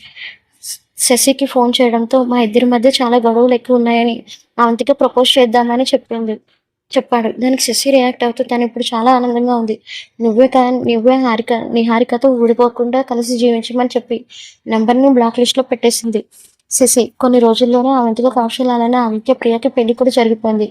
చాలా ఆనందంగా అనిపించింది. వాళ్ళిద్దరి పిల్లల్ని చూసి శశి వాళ్ళ చెల్లి కూడా మంచి ఇంటి కోడలు అయ్యింది అని అక్కడే ఉన్న సురేంద్ర గారు రంగారావు గారిని చూశాడు. తను మొదటిపూరి శశికి చేసిన బాధలు తెలిసిన ఆదిత్య మీద నమ్మకంతో తన చిన్న కూతురు నుంచి పెళ్లి చేసిన తర్వాత వాళ్ళ స్నేహానికి మురిసిపోయారు సురేంద్ర. కొన్ని రోజులకు అందరూ సెటిల్ అయిపోయారు. ఎవరి పనులు వాళ్ళు బిజీగా మారిపోయారు. అప్పుడే చిట్టు పట్టిని ఇద్దరు ఒకేసారి డ్రైవర్ సాయంతో హాస్పిటల్కి వచ్చారు. ఏమైంది నాన్న అని ఓపీలో ఉన్న సరే బయటకు వచ్చనడంతో చింటికి ఒకసారి చూడు అని దెబ్బ తగలడంతో చూపించాడు. అసహనంగా అనిపించి సిస్టర్ని బిట్టాడి నాళ్ళు తెప్పించి వెంటనే తన గాయం మీద పోసి మందు క్లీన్ చేస్తుంది. ఏంటి నాన్న ఇద్దరు కట్టుకుంటున్నారా? అది మరేమో మమ్మీ అని ఏదో ఉందామనుకున్న శశిని మళ్ళీ మాట్లాడుతూ అసలు ఎందుకు ఇలా చేశారు నాన్న, కొంచెమైనా బుద్ధి ఉందా? ఈ లోకంలో పిల్లలు ఎలా ఉంటున్నారు, మీరు ఎలా ఉంటున్నారు, అసలు కామన్ సెన్స్ అనేది ఉందా మీకు అని చెడమడి తిట్టేసింది. సారీ అమ్మా అని తల్లి దించుకొని అనడంతో మనం దించుకునేటట్టుగా ప్రవర్తించకూడదు. అర్థమవుతుందా? అని కొద్ది కోపంగా గసిరి పిల్లల్ని ఇద్దరిని డ్రైవర్ చేత ఇంటికి పంపించింది. ఆ రోజు సాయంత్రం శశి ఇంటికి రావడంతో ఎదురుగా ఉన్న అభిని చూస్తూ, ఏంటి అభి అప్పుడే వచ్చావా? కొంచెం వర్క్ ఉంది ఫినిష్ చేసి ఇంటి దగ్గర ముందు ఫినిష్ చేద్దామని ఆర్య పడుకున్నారు. వాళ్ళిద్దరి మీద ఎందుకు అంతగారం అయ్యావు అని తనతో సూటిగా చూసి అన్నాడు. మరి లేకపోతే ఏంటి? వాళ్ళిద్దరు అలా కొట్టుకోవడం నాకు నచ్చలేదు. అందుకే వాళ్ళు కొట్టుకోలేదు. నీ బర్త్‌డే వస్తుందని షాప్‌లో వెళ్ళారంట అని అనడంతో ఒక్కసారిగా ఆశ్చర్యం వేసింది. ఏం ఏం మాట్లాడుతున్నావు అభి? అవును. వాళ్ళ ప్రిన్సిపల్ చెప్పారు నాకు. క్యాంటీన్‌లో సర్వ్ చేస్తూ పడిపోయారు అని అనడంతో కన్నీళ్లతో ఆర్య దగ్గరికి వెళ్ళింది శశి. ఆర్య ముఖం బాగా పీక్కుపోవడంతో దాని కాలు చాలా నొప్పిగా అనిపించి పని మనిషికి చెప్పి వేడి నీళ్ళు తెప్పించడంతో గుడ్డతో తన అరకాళ్ళ దగ్గర మర్దన చేస్తుంది. అప్పుడే మౌర్య ఆర్యకి మెలకువ వచ్చింది. ఎందుకిలా చేస్తున్నారు మమ్మీ? అని ప్రేమగా ముద్దుగా అంటున్న వాళ్ళని చూస్తూ. ఎందుకు ఇలా చేశారు? మీరు పనికి వెళ్ళారా? అవును మమ్మీ, నీ బర్త్‌డే వస్తుంది కదా! అందుకే గిఫ్ట్ కోసం డబ్బులకి అని అనడంతో, డబ్బులు కావాలంటే ఇది ఒక్కటే చేయాలా నాన్న? మరి నువ్వు వచ్చిన డబ్బులతో నీకే గిఫ్ట్ కొనలేను కదా మమ్మీ! అనవసరంగా తిట్టేశాను. సారీ నాన్న అని అనడంతో చిన్నగా నవ్వుతూ, పర్వాలేదు మమ్మీ. ఇంకెప్పుడు మమ్మీకి గిఫ్ట్లు కొనడానికి మీరు కష్టపడొద్దు సరేనా? అని ప్రేమగా చెప్పింది. వాళ్ళు కూడా చిన్నగా తల ఊపుతారు. అప్పుడే వచ్చిన వర్ధనమ్మ గారు చాలా బాగుంది శశి. ఇంకా ఎక్కడ గొడవ పడతావేమో అని వచ్చాను. మనవళ్ళు ఏడుస్తూ ఉంటే నాకు మాత్రం ప్రశాంతంగా ఎలా ఉంటుంది? హాస్పిటల్ నుండి ఏడుస్తూ రావడంతో నాకు చాలా భయం వేసింది. అవి తనని తీసుకుని వెళ్ళు అని అనడంతో అప్పటికే మౌర్య కళ్ళు మూయడంతో తీసుకుని వెళ్ళాడు అభి. వర్ధనమ్మ గారు ఇద్దరిని చూసి నిండా దుప్పటి కప్పి తను కూడా హాల్లో కూర్చున్నారు. అప్పుడే మంగమ్మ వచ్చింది. ఏంటి మాగారు ఏం ఆలోచిస్తున్నారు అని వీల్ చైర్లో ఉన్న ఆమెను చూసి ఉంది. మొదట్లో అభిశస్సులు కలుస్తామని అనుకున్నామా? అసలు లేదు అని మంగమ్మ అనడంతో అందుకే మొదటి నుంచి జరిగినవన్నీ చూస్తుంటే నాకు నవ్వు వచ్చింది. అందుకే నవ్వుతున్నాను. మీరు మునుపటిలో మామూలేరా ఏంటమ్మా? అసామాన్యులు. అలాంటప్పుడు వాళ్ళు కలవక ఏం చేస్తారు చెప్పండి? అది నిజమే అనుకో. మీ ఫ్యామిలీలో ఎవరైనా విడిపోవాలనుకుంటే పాలల్లో నల్లమంది కలిపి ఖచ్చితంగా కలిపేయండి. ఖచ్చితంగా కలుస్తారు. పెదవులు పంచుకోలేని అనుభూతులు, చెప్పుకోలేని చాలా మాటలు శరీరాలు పంచుకుంటాయి అని మన రీడర్స్కి ఒక స్టేట్మెంట్ పాస్ చేసింది వర్ధనమ్మ గారు. చిన్నగా కన్ను కొట్టి మరి ఎదురుగా ఉన్న శశిని చూస్తున్నాడు అభి. ఏంటి అభి అలా చూస్తున్నావు అని అనడంతో రోజు రోజుకి ఇంత అందంగా ఉన్నావు అని అనుకుంటూ వెంటనే తను నవ్వుకుపోయాడు అభి. మరుసటి రోజు శశి పుట్టినరోజు కాబట్టి రెడీ అయ్యి వచ్చిన శశికి ముందుగా రోజు పనిచేసిన డబ్బులతో శశికి చీర కొనిచ్చారు ఆర్యమౌర్యాలు. ప్రేమగా గుండెకి హత్తుకుంది శశి. అక్కడే ఉన్న అభి శశి చేత కేక్ కట్ చేయించి వాళ్ళ సంతోషాన్ని మరింత రెట్టింపు చేసుకున్నారు. శుభం. వర్ధనమ్మ ఈ కథకు మూలం. ఆవిడ కానీ లేకపోతే ఈ కథే లేదు. తన మనవుడు గురించి ఎంతలా దేవుడిని కోరుకుందో తనకి మాత్రమే తెలుసు. చిన్నప్పుడే తనని అనుకోని పరిస్థితుల్లో ధర్మ చేసిన మచ్చను బిగుసుకుపోయిన అభిని మార్చగలిగింది ఒక శశి మాత్రమే అని నమ్మింది. అందుకే వాళ్ళిద్దరిని కలిపింది. తనకి పెళ్ళైందని ముందే తెలుసు, కానీ అభి ఏమీ పట్టించుకోలేదు. తన మనవడిని సంతోషంగా చూసుకునే అమ్మాయి గురించి వెతికింది. అభిని దగ్గర అయ్యేలా చేసింది. ఇద్దరి మధ్య గొడవ అవుతున్న ప్రతిసారి సాయి శక్తిలో వయసుకు మించి కలపడానికి చాలా ప్రయత్నం చేసింది. కలిపింది కూడా. ఇకపోతే శశి చిన్నప్పటి నుంచి వాళ్ళ నాన్న ప్రేమతోనే పెరిగింది. తన అమ్మ చిన్నతనంలోనే చనిపోయిన అమ్మ ప్రేమ, నాన్న ప్రేమ కలిపి రంగారావు గారు ఇచ్చారు. వాళ్ళ పిన్ని ఎన్ని బాధలు పెట్టినా సరే అసలు పట్టించుకోలేదు. వాళ్ళ అమ్మ చిన్నప్పటి లక్ష్యమైన డాక్టర్ చదువుని చివరికి పూర్తి చేసింది. కానీ అది కూడా శశిని అర్థం చేసుకోవడం బట్టే తనతో కలిసి జీవించడం మొదలుపెట్టాడు. తన కుటుంబాన్ని ఇచ్చిన శశిని ఎప్పుడూ ప్రేమగా చూసుకోవాలని పిల్లల్ని కన్న రోజే తనే నిర్ణయించుకున్నాడు. అవి తన మధ్యలో వాళ్ళిద్దరి మధ్య ఎన్ని గొడవలు వచ్చినా సరే చాలానే తనని కావాలని తనని ఉంచుకున్నాడు అభి. అందుకే ఈ కథకి వాళ్ళకి అంకితం. రీడర్స్కి ఒక చిన్న మాట. నేను అంతకుముందు ఛానల్లో స్టార్ట్ చేశాను, కానీ కొన్ని అనివార్య కారణాల వల్ల నేను ఛానల్ని డిలీట్ చేసేసాను. అప్పుడు అనిపించింది నేను ఎందుకు డిలీట్ చేసేసానా అని. నాకు ఈజీగా మొదటి నుంచి బాగా సబ్స్క్రైబర్స్ పెరిగారు. నేను ఇలా చేస్తున్నాను కదా, తప్పులు చదువుతున్నా సరే వీళ్ళు ఎలా తీసుకుంటున్నారో నాకు అర్థం కాలేదు. కానీ వాళ్ళకి నచ్చింది నా గొంతు కాదు, కథలో ఉన్న లోతు అని నాకు చాలా లేట్గా తెలిసింది. అందుకే నేను యూట్యూబ్ అసలు వదులుకోలేదు. నాకు చిన్నప్పటి నుంచి లిటరేచర్ అంటే చాలా ఇష్టం. దాంట్లో టీసీలు కూడా చేశాను. నా లిపిలోనే ఉంటే ఎలా ఉపయోగించుకోవాలో నా లిపి నాలోనే ఉంటే ఎలా ఉపయోగించుకోవాలో నాకు అప్పుడు అర్థం కాలేదు. యూట్యూబ్‌లో పెట్టాలో కూడా ఎలా పెట్టాలో కూడా నాకు అర్థం కాలేదు. అప్పుడు వచ్చింది నా అక్క అంజన. తను ప్రతిలిపి స్టోరీస్ రాస్తూ ఉంటుంది. నాకన్నా ముందే తను డైరెక్షన్ ఫీల్డ్‌లో ఎంచుకుంది. స్టోరీస్ రాస్తుంది. ఇన్‌ఫాక్ట్ సినిమాలో కూడా చాలా స్టోరీస్ రాసింది. నా లిపి నాలోనే ఉన్నా అప్పుడు నన్ను మోటివేట్ చేసి యూట్యూబ్‌లో స్టోరీస్ అప్‌లోడ్ చేయడం నేర్పించింది. అందుకే ఈ ఛానల్‌కి తన పేరే పెట్టుకున్నాను. ఇప్పుడు మీరు చదువుతున్న స్టోరీస్ కూడా అన్నీ తనవే. అందుకే ఈ ఛానల్ ఎప్పుడు మా అక్క అంజనాకే అంకితం. మళ్ళీ కొత్త స్టోరీస్‌తో మీ ముందుకొచ్చేస్తాను. మధ్య మధ్యలో సౌండ్ పోయింది. కానీ అది నా మిస్టేక్ కాదండి. నిజంగా అది స్టోరేజ్ ప్రాబ్లమ్ వల్ల ఎగ్జిట్ అయిపోయింది. మీకు ఇబ్బంది కలిగించినందుకు క్షమించండి.